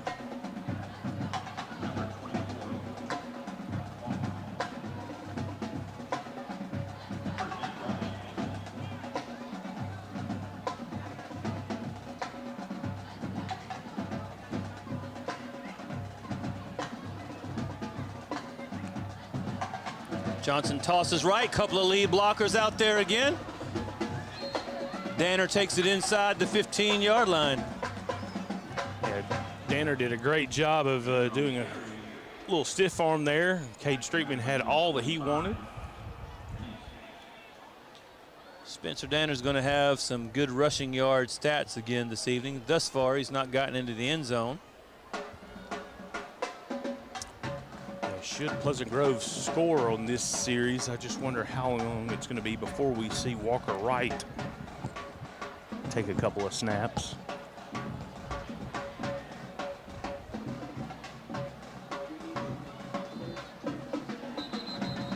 Looked like the Hawks moved on that one.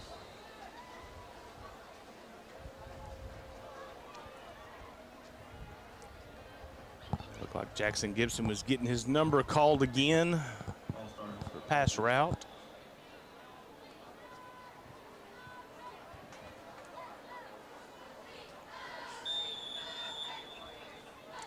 I would imagine if Jackson did score tonight, that'd mean a little bit to him.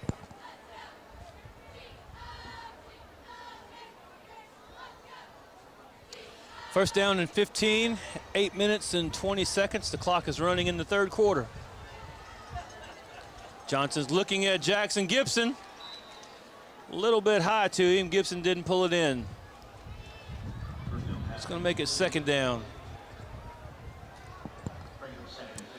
Yeah, that's one thing that Akari really has not had a lot happen to him tonight, and that's drop passes. Pleasant Grove's definitely done a better job as they've moved through the season, keeping those limited.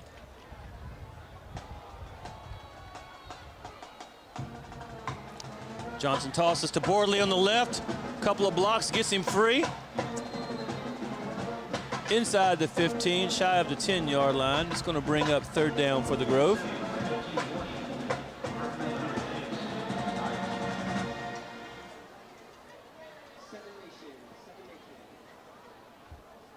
I believe that was James Bias that was willing to put his helmet in on Jalen as he was barreling through there. Officially marked as 3rd and 8.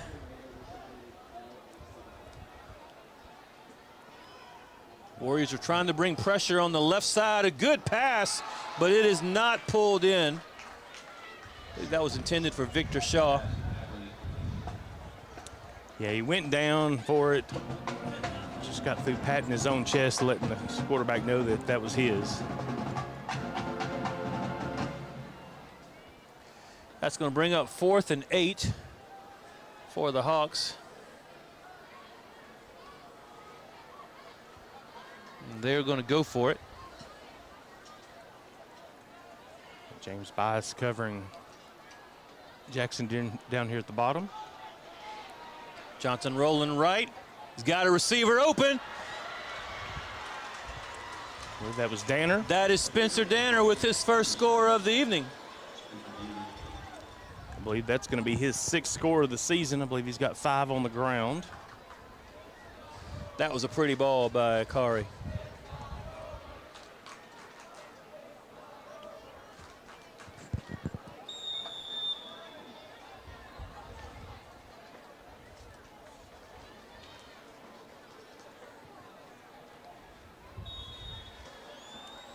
Point after is good. 7 minutes, 27 seconds left in the third quarter. And after the Akari Johnson touchdown pass to Spencer Danner, your score is Pleasant Grove 49, Frisco Memorial 14.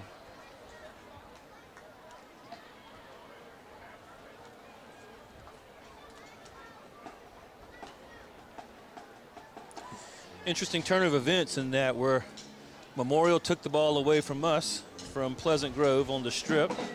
Then Memorial fumbled, we got it back. We're able to take it in for a touchdown.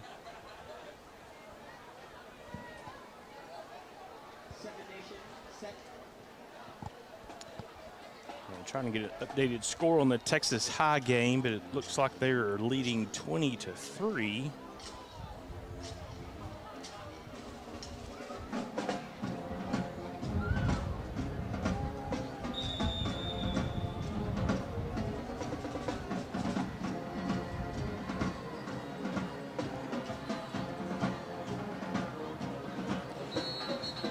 Fair catch is called by Cotton at the 6-yard line, so this time the ball will come out to the 25-yard line where the Warriors begin this possession.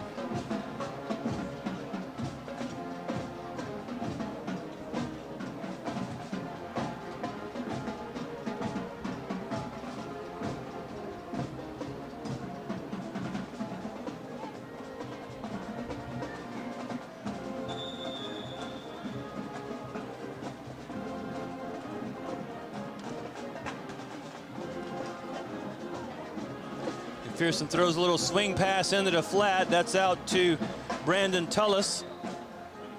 Tullis is able to get it near the first down marker. Yeah, Corbin Franklin took a little aggressive angle there and allowed Tullis to be able to get to the outside, but stayed in the play and was able to get back in on the tackle. They marked him shorter than I thought, so it's 2nd down and 3. It's an inside handoff. That was Tullis once again. And Corbin once again on a tackle there. Joined in by Torian Phillips there.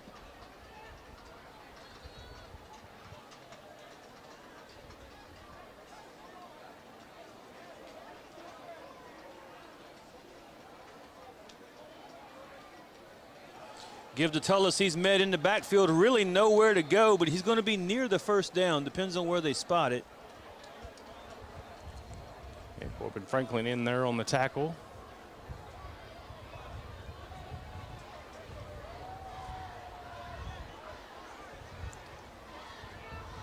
Well, I've got to tell you, I thought he got it further than that, but he's about a yard shy, 4th and 1. The Warriors come on the field to punt. Looks like Caden McFadden is going to be back to receive this punt, so we may have seen the last of Akari this evening. Cotton punts it away. A fair catch is called for.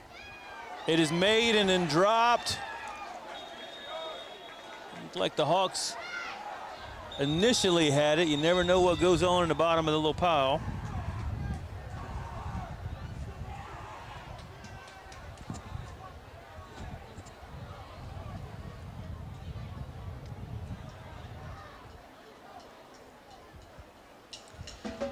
Never really got the ball secured. Yeah, he was fortunate enough to probably be a little bit stronger than the Warrior there, trying to rip the ball out of his hands. That takes us to 5 minutes and 39 seconds left in this third quarter. Hawks leading 49-14.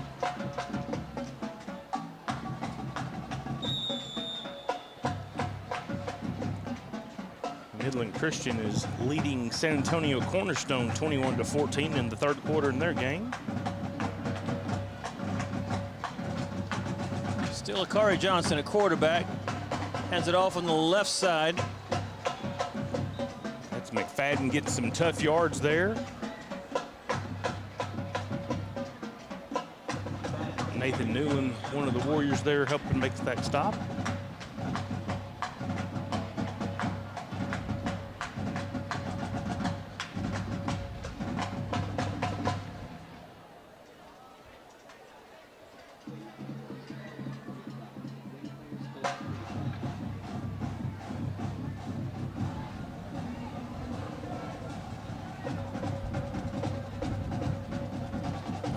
I'd like to see that out and up move from Jackson Gibson again.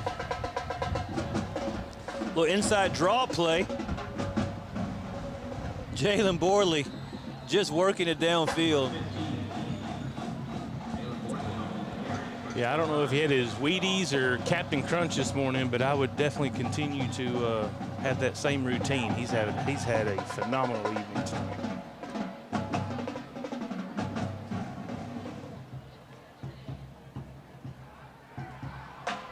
I don't know if this is going to surprise you, but Paris is leading Van 17-7 right now.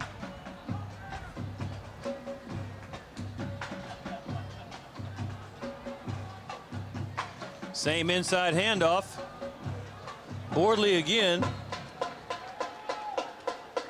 Yeah, Spencer Cox there just not willing to let go. Was able to bring Bordley down. Looks like he does have a cramp, or at least a lower right leg injury. Have an official timeout here. Let their training staff take a look at him.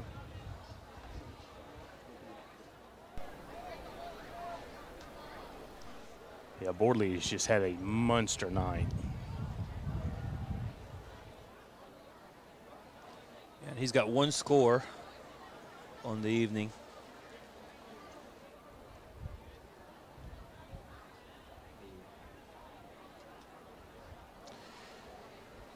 While watching this, just give a shout out to all the Hawk healers. Lots of them running out on the field to bring some water, get the Hawks hydrated. That's an important job. We appreciate them and all that they do for Pleasant Grove Athletics, not just the football team, but there are different ones that are given out to other sports. If volleyball is playing, they're there as well, and so we appreciate what they do.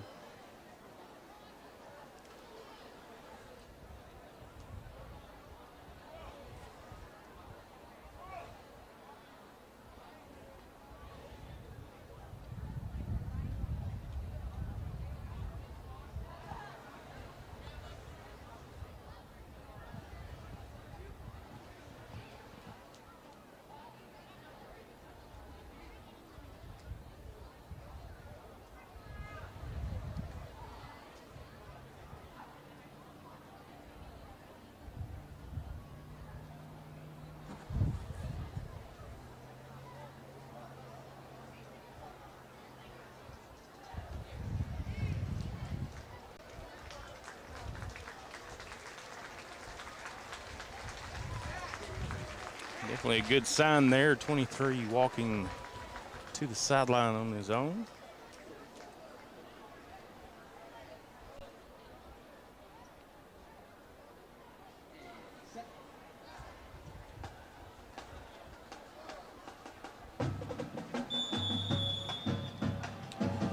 So we're back to action. It's 4 minutes and a running clock in the third quarter. 2nd down and 5 for Pleasant Grove at the Warriors' 46-yard line. Torion Phillips on the carry around the left side. He found a little gap. They're going to mark him forward progress as having gotten the first down. So the ball's going to be down at the 40-yard line.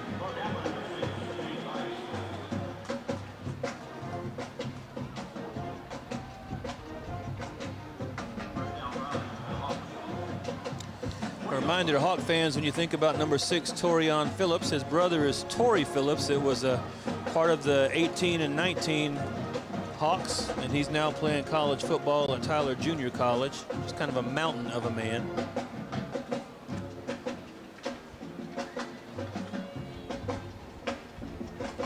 Johnson hands off inside again. It's broken outside. A lot of green grass in front of Jaden Stewart. I think if he hadn't tried the shuck and jive, if he'd have just gone on and run it, he might have got it in. Yeah, James Bias did a good job coming in behind. Jalen was not about to let that ball get ripped out of his hands, though.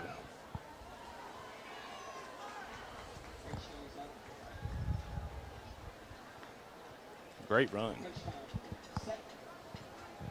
And again, good downfield blocking.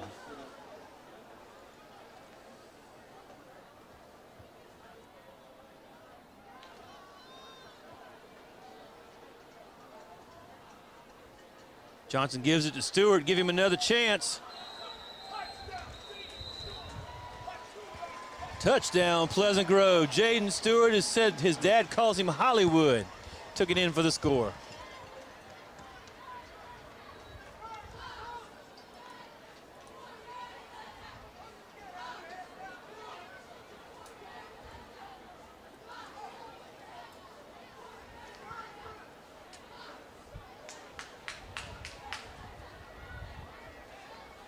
I believe that was Ethan Gardile playing on the line there that helped get that hole open, and then even more helped him push him into the end zone. Pointer after is good, so after the Jaden Stewart rushing touchdown, you've got 2 minutes and 57 seconds left in the third quarter with Pleasant Grove holding tightly to a Pleasant Grove 56-14 lead over Memorial High School.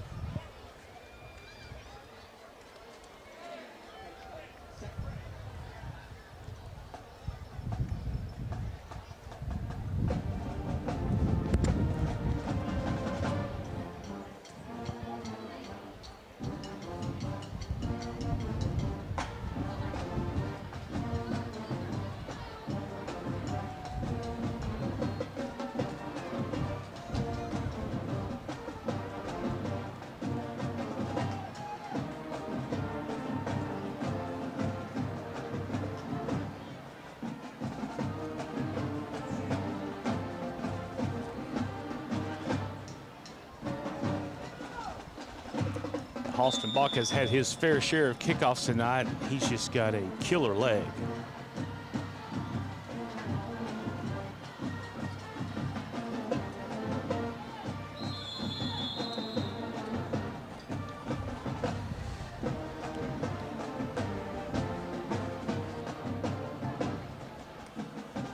The Warriors will get the ball on the 25. Jay, I'm thinking if I can remember right, I'm trying to think about the Pleasant Grove record book. And I want to say that the most extra points kicked in a ball game is about 9 or 10. And I think Caleb Jones is at 8 right now.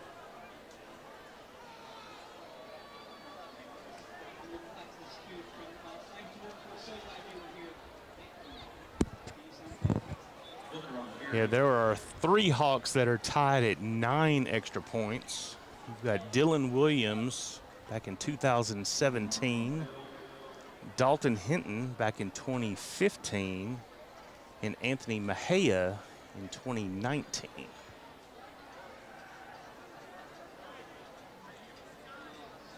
In fact, Dylan actually had 8 in 2018 as well. There's a lot of football left here tonight. I mean, there's a chance that could change.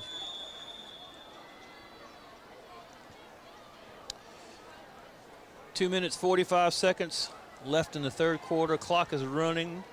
The Warriors have the ball at the 42-yard line, 1st and 10.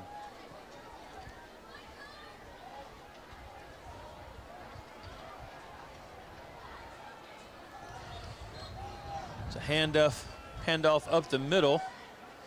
That was True Booker. I love that first name.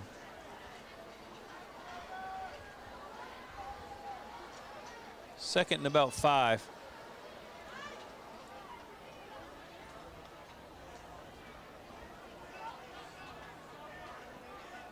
Hawks showing a little pressure. Booker takes it again, working around the right side. A tackle is missed out there, so he does get the first down.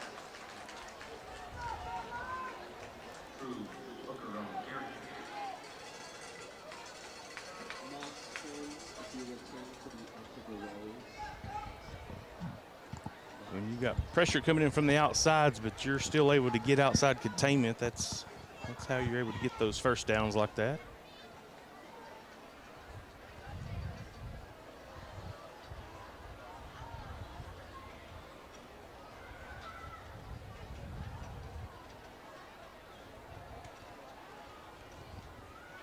McPherson's throwing deep. He's got one-on-one coverage. Overthrows his receiver. That was intended for Tullis. And Braylon Evans was also in the area too.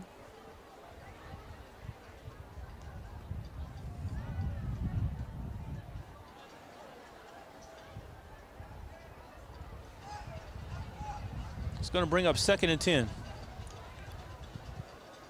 It's been a while since we brought up Farron Cotton's name on the offensive side of the ball for the Warriors. He's got Torian Phillips down there by himself at the bottom of the screen. Hand off to Booker. He got the first down for the Warriors, so he is inside the 30, down to about the 26-yard line. First down.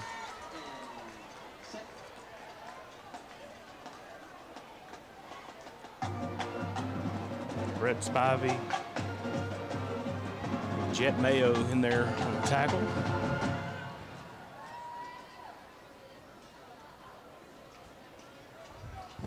Booker works his way around the left side, runs over one of the white jerseys. It's inside the 20 down to about the 18. It's 2nd down and 2 for the Warriors. Corner route, the receiver was open, but the ball was overthrown. Yeah, there was a little miscommunication in the defensive backfield and in linebacker ranks there. Pleasant Grove got away with that one. And that was who you mentioned just a minute ago. That was Cotton.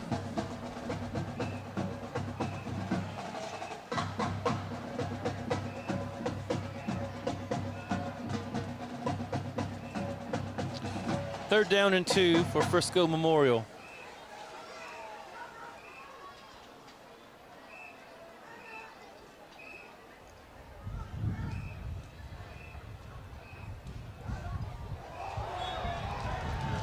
Oh, he tried to throw like a quick slant. Yeah, tried to get it to Cotton again, and pass interference is called. Yeah, I think Torian may have tugged on the jersey just a little bit.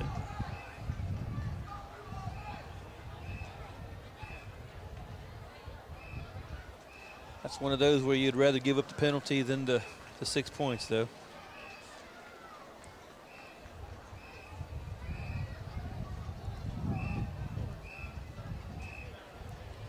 That will make it an automatic 1st and goal for Frisco. They give to Booker again. Blows past a couple of Hawks, and he's met at the 5-yard line. Yeah, McFadden did a great open field tackle there. Keep him out of the end zone. Booker and Tullis both have run the ball hard when they've had the opportunity. That pass was intended for number 10, Braylon Evans. But McPherson was under some pressure, took a pretty good hit even as he released the ball, so the ball falls incomplete. And that quickly went through the hands of McFadden. I don't think he really would have had a chance to have caught that, but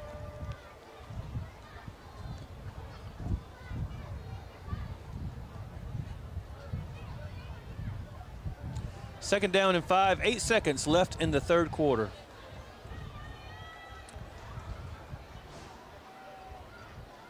Booker goes in motion. Hand off to the other side, and nobody there to make a play.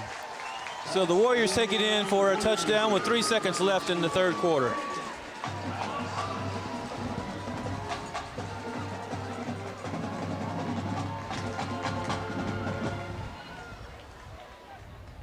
Jack Mayo just wasn't able to get outside quick enough to be able to get him contained.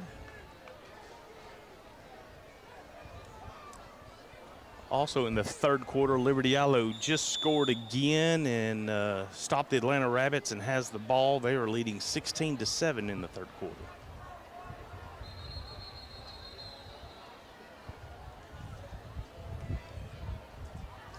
Timeout is called by the Warriors. Looked like a little confusion on the extra point, so they called a timeout.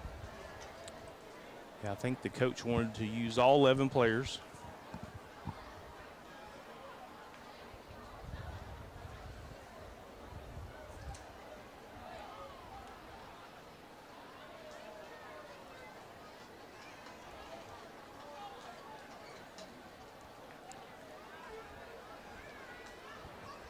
Brandon Tullis, only being a junior, is definitely going to be a bright star for Frisco the remainder of this year as well as next year.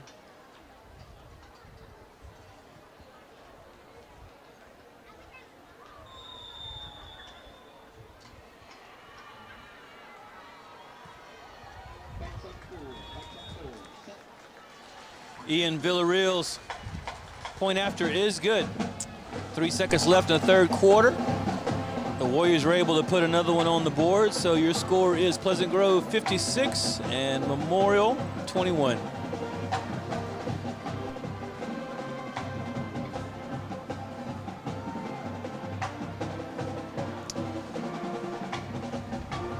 Jay, I'd expect in the fourth quarter at least we'll begin to see some subs. Have to find some new names and new numbers.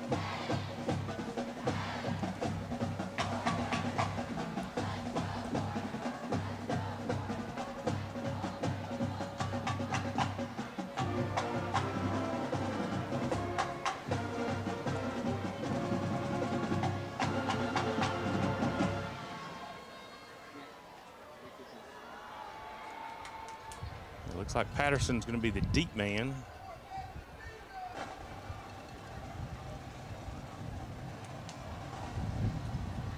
Bordley's actually going to be on the 40-yard line. I think it'd be dangerous getting it to him.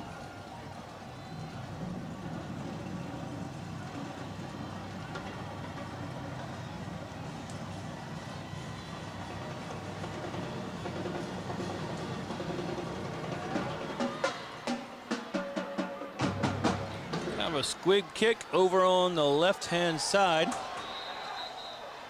That was Cade again, and this time he was not going to fall on the ball and was able to get Pleasant Grove towards the 46, 47-yard line maybe. Yeah, Cade's not super tall or anything, but he's solid, and I think he likes contact. So he's probably excited to get to running a little bit.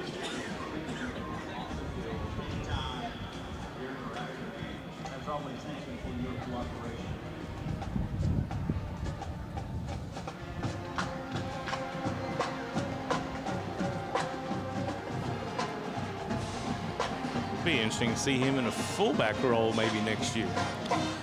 It really would be. I think, do we have a new quarterback? Looks like number 10 is going to be under center. So Hawk fans, welcome Mr. Walker Wright to his first varsity action as a quarterback. He gives it off to the left side.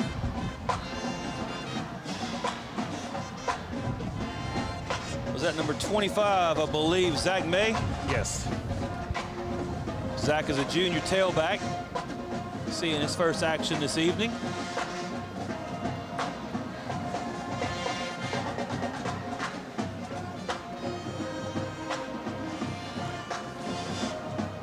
We'll try to get you some names of the new ones that are coming in. Like I said, it's a little hard to see some of this. Number 12, Joseph Etheridge, running the play in.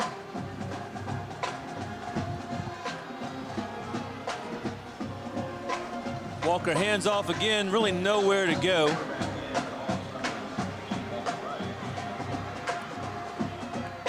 That was Patterson with the ball. Yeah, I've been impressed with Addison Burgeon's play tonight at guard, really holding his own. And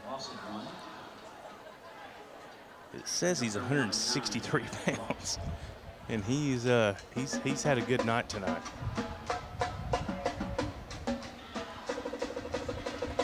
Evan Dameron ran the play in for the Hawks. Toss out to the right side. There's a little room. There is a flag on the play.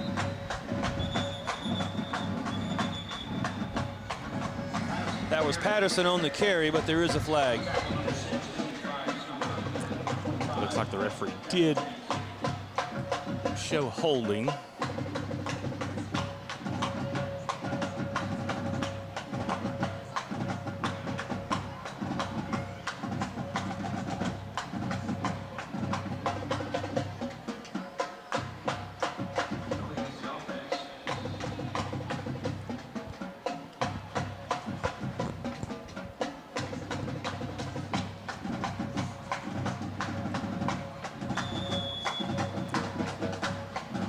Be third down, about 19, maybe 20.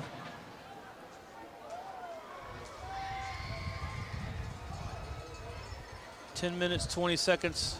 The clock is running in the fourth quarter. Walker Wright fakes the toss. Great play. Little high stepping. That's Torian Phillips. That was pretty. All the yellow jerseys went to the right with the fake toss. Yeah, James Bice was there with the stop. I mean, these Hawks are just getting 2, 3, 4, 5 yards after contact. Looked like Torian was shaking up on the play, but I think it was more a cramp, and he was able to stretch it out on his own. He's over on the sideline now. Walked off on his own power.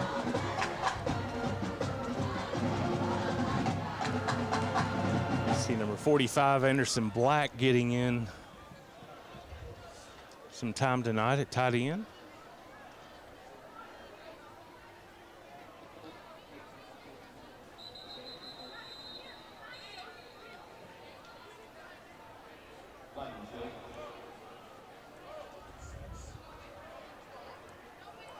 False start called against the Hawks.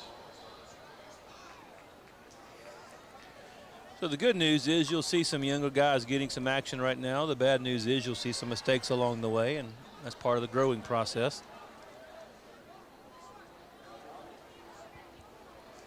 First time we've seen Cade Martin come in tonight to punt it away for the Hawks.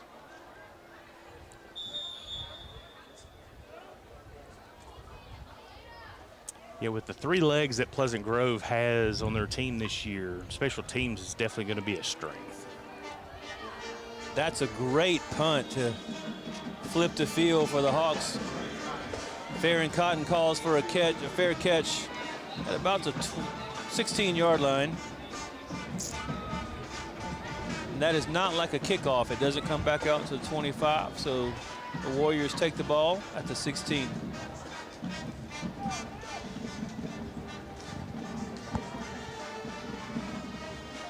9:16 left in this game. You're just looking not to make mistakes.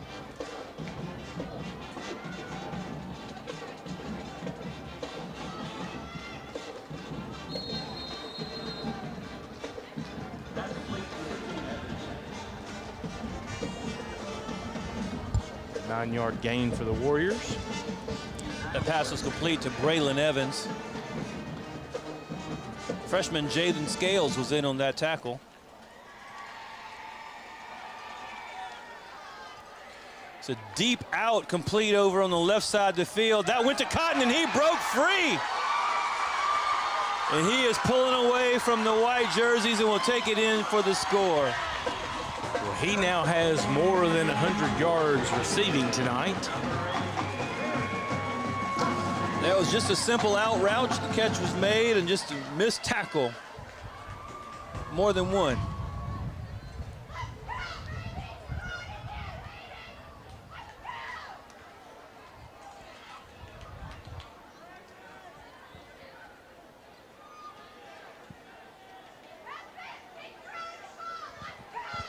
I think Farron's mom is directly under us.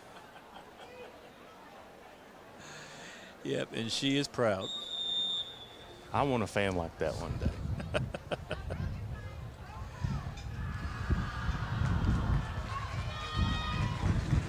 Villarreal's point after is good. 8:36 left in the ball game. The Warriors are able to break a couple of tackles, and take it in for a long score to make it a 56-28 game in favor of the Hawks.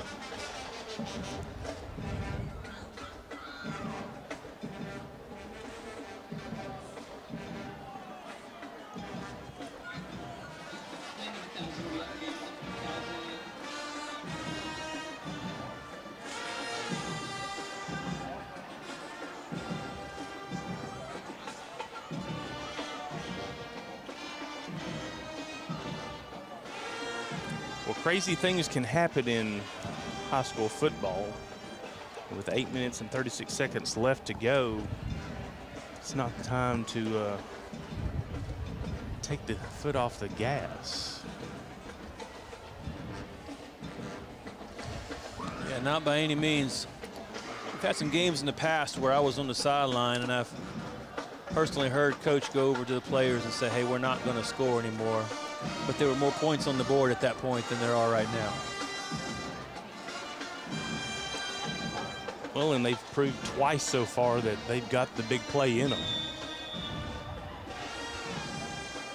One took a few missed tackles, but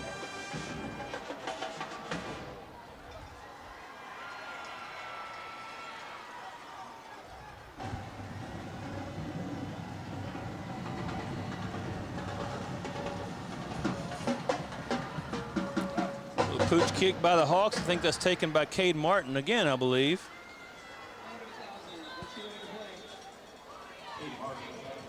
Brought down at the 40-yard line. The Hawks take over 1st and 10 with 8:30 left in the ballgame.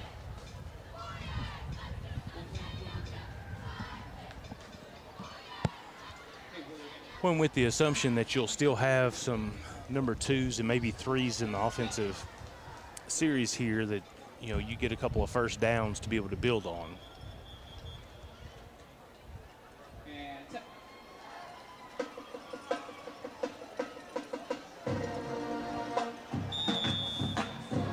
Looks like we're going back to the starters to finish this out. Akari Johnson comes back on the quarterback. All your first quarter running backs are back on the field again. Spencer Danner takes it to the right, cuts it back to the middle. Playing with a couple of guys, working towards the sideline downfield. Runs out of bounds, past inside the 30-yard line. And at this stage in the game, I definitely don't need him lowering his shoulder, going after number 1 for more yardage.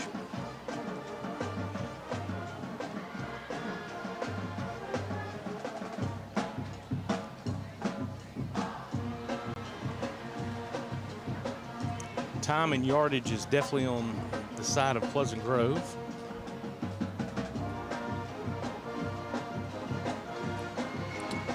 And off again, big run up the right side, and Pleasant Grove score. I believe that's that was 3, or yeah, Caden McFadden with his 3rd touchdown of the night.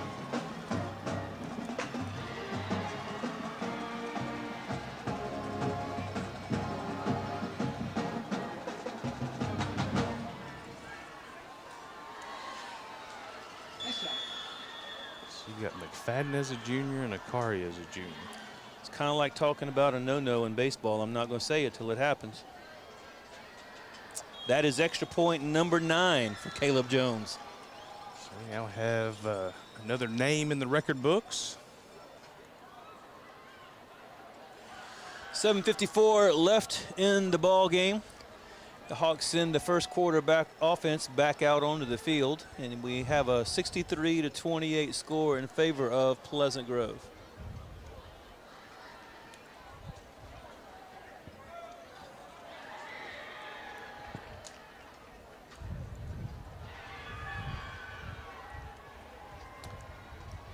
Should Caleb beat that record, that would also tie the most points scored by Pleasant Grove. They put 70 on Redwater back in 2000. The good news with Caleb, he's just a junior, so you still get another year out of him. And Pleasant Grove over the last several years has really been blessed with some good kickers.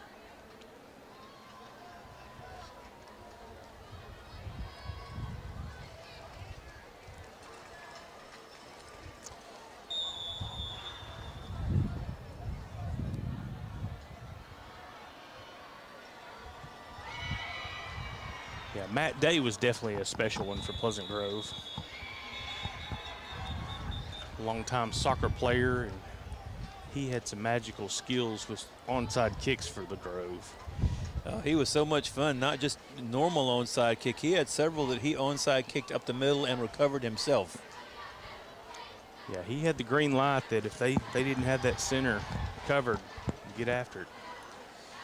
And then he kicked either a 52 or 53-yard field goal in one game. 52 in 2016. I remember that. Golly, the stadium went nuts. You would have thought we won the state championship. I mean, that was just such a cool moment. And Matt went on to play soccer at Ouachita Baptist.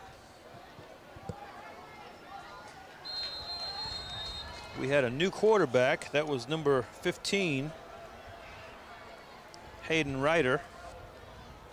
Yeah, he hit Wyatt Huey there coming out of the backfield.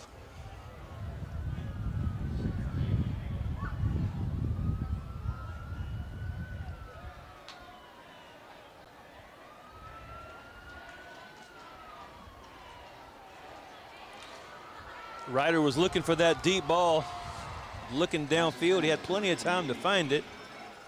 This pass falls incomplete. It's going to bring up 3rd down. Yeah, that was number 88, and I'm not quite sure I have him on my roster. Do you have? I've got 88. It's DeAndre Stanley. He's a senior wide receiver. How tall? 6'1". 6'1", 150 is what it says on the roster.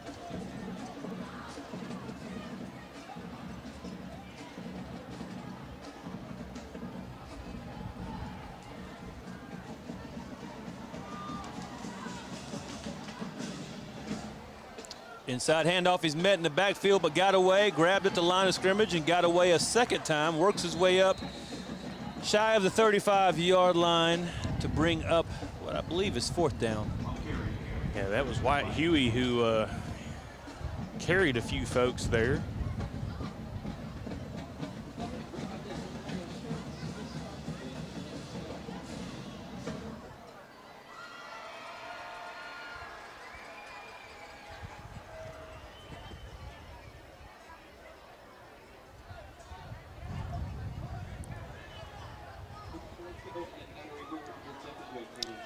Warriors are coming out in punt formation, but with a different punter this time. This is the kicker, Villarreal.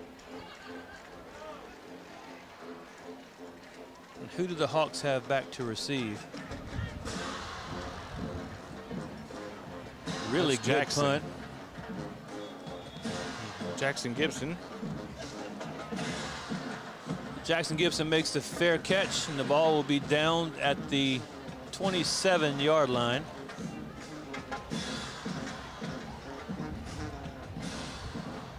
And Jackson just threw the ball across the field. He's got an arm. He was a JV quarterback for a couple of seasons. Did a really good job. Jackson's favorite sport is actually basketball. He's like a little rat terrier dog playing defense, just all over you, won't leave you alone.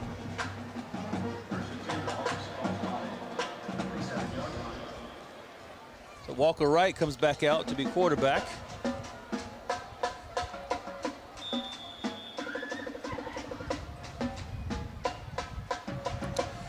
And off on the right side, there's some space out there.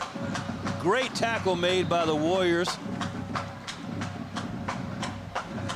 Haven't seen the ball carrier's number just yet. I believe that was Zach May. That's correct, 25. Zach got up a little bit slowly. I think he's okay though. I believe he's back in that huddle.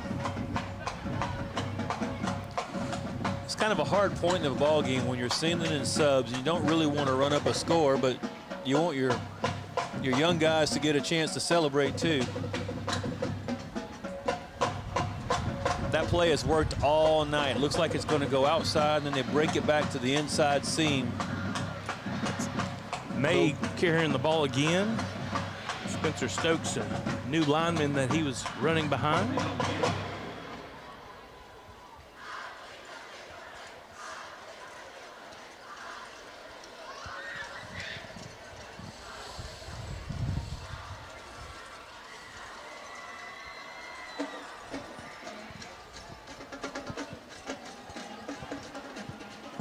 Should be under 5 minutes remaining in this game by the time the ball is put into play.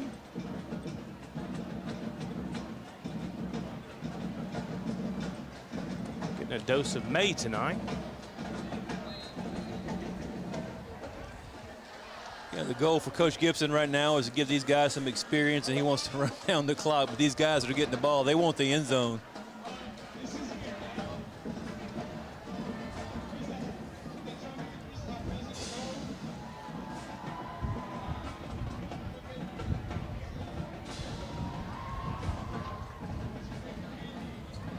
Looks like Patterson just came in. And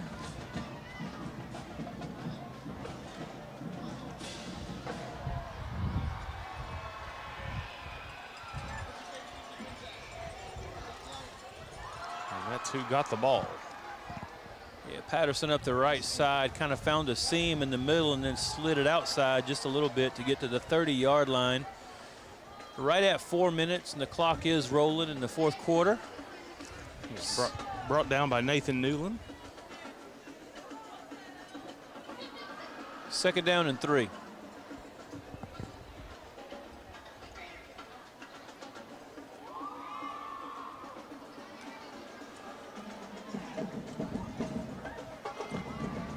Yeah, I think this is great for Walker Wright being able to get this experience.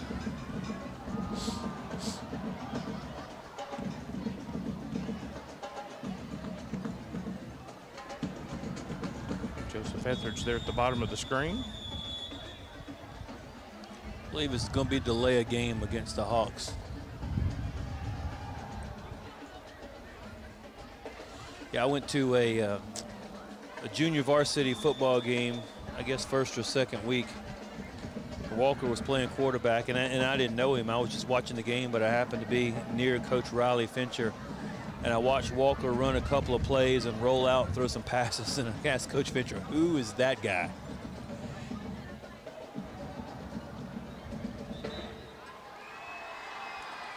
No gain for the Hawks, or short gain, if anything. Might have got a yard. But watching Walker in that JV game, he ran the offense with a lot of confidence, rolled out, and he checked through his progressions on his receivers. First guy's covered up. He went to second guy. Really good job from him. And you don't see that a lot at the JV level. Sometimes you don't even see that at the varsity level.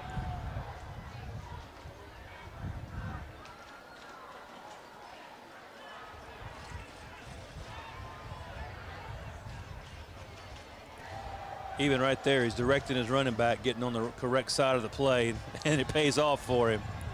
That's a great job. Yeah, Logan Knowles did a great job keeping that hole open.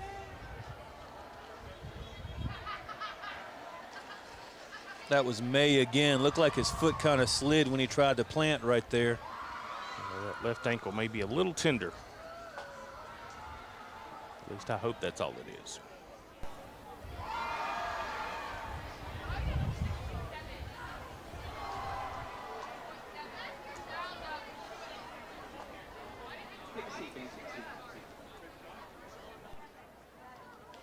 That injury timeout takes us to 2 minutes and 10 seconds remaining in this game.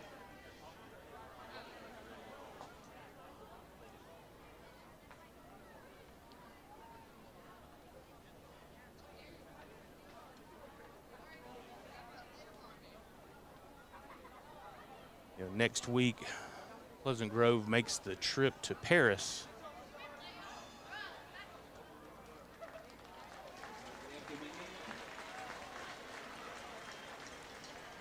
Lamar County is definitely tough to play sports in. I like that you said sports and not just football. Kind of really doesn't matter which one, does it? No, it really doesn't.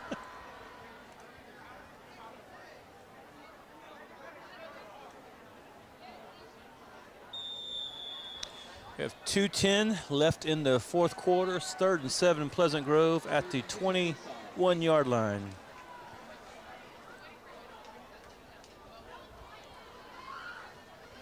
Walker Wright hands it up the middle again. Didn't see a number there. Is that Patterson? Yes. So Jordan Patterson just came up to varsity last week, and he's getting some significant carries as a sophomore. I believe that was junior Tikwa in on the tackle there. I like that the Grove has a brand new running back coach this year. Devin Wyatt, I believe, is his name, and he actually played for Frisco High back when we played against him, and just a sharp young man. And he's dubbed Pleasant Grove as RBU, like Running Back University, and I like that.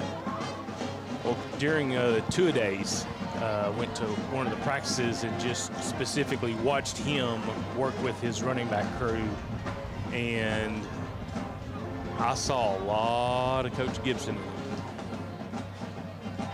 Yeah, he's a neat guy. I mean, young, so he's got a lot of fire, a lot of energy, so the players like him. But mature in how he was speaking to him and knowing his role, and very well-spoken young man. When I got the chance to meet him, he looks you in the eye, shake your hands, and a good conversationalist. Just impressed with him all the way around. He's been fortunate enough to stay with Coach Gibson so far, and if he's watching the game, I know a good mortgage guy when he's ready to buy a house. Well, there are 17 seconds left in the ball game. Pleasant Grove has taken a knee a couple of times while we've been visiting. The teams are walking out to the field to shake hands, so that is the end of the ball game, with the final score being Pleasant Grove 63 and Frisco Memorial 28. Good ball game by both teams. Classy ball game, well played.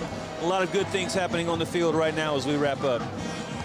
Absolutely, and just want to thank the fans that made the trip, and just wish everybody safe travels as they return back to Texarkana, and just challenge each of those that listen to tonight's broadcast to make the trip to Paris next week and watch these Pleasant Grove Hawks take on Paris, and look forward to calling that game as well.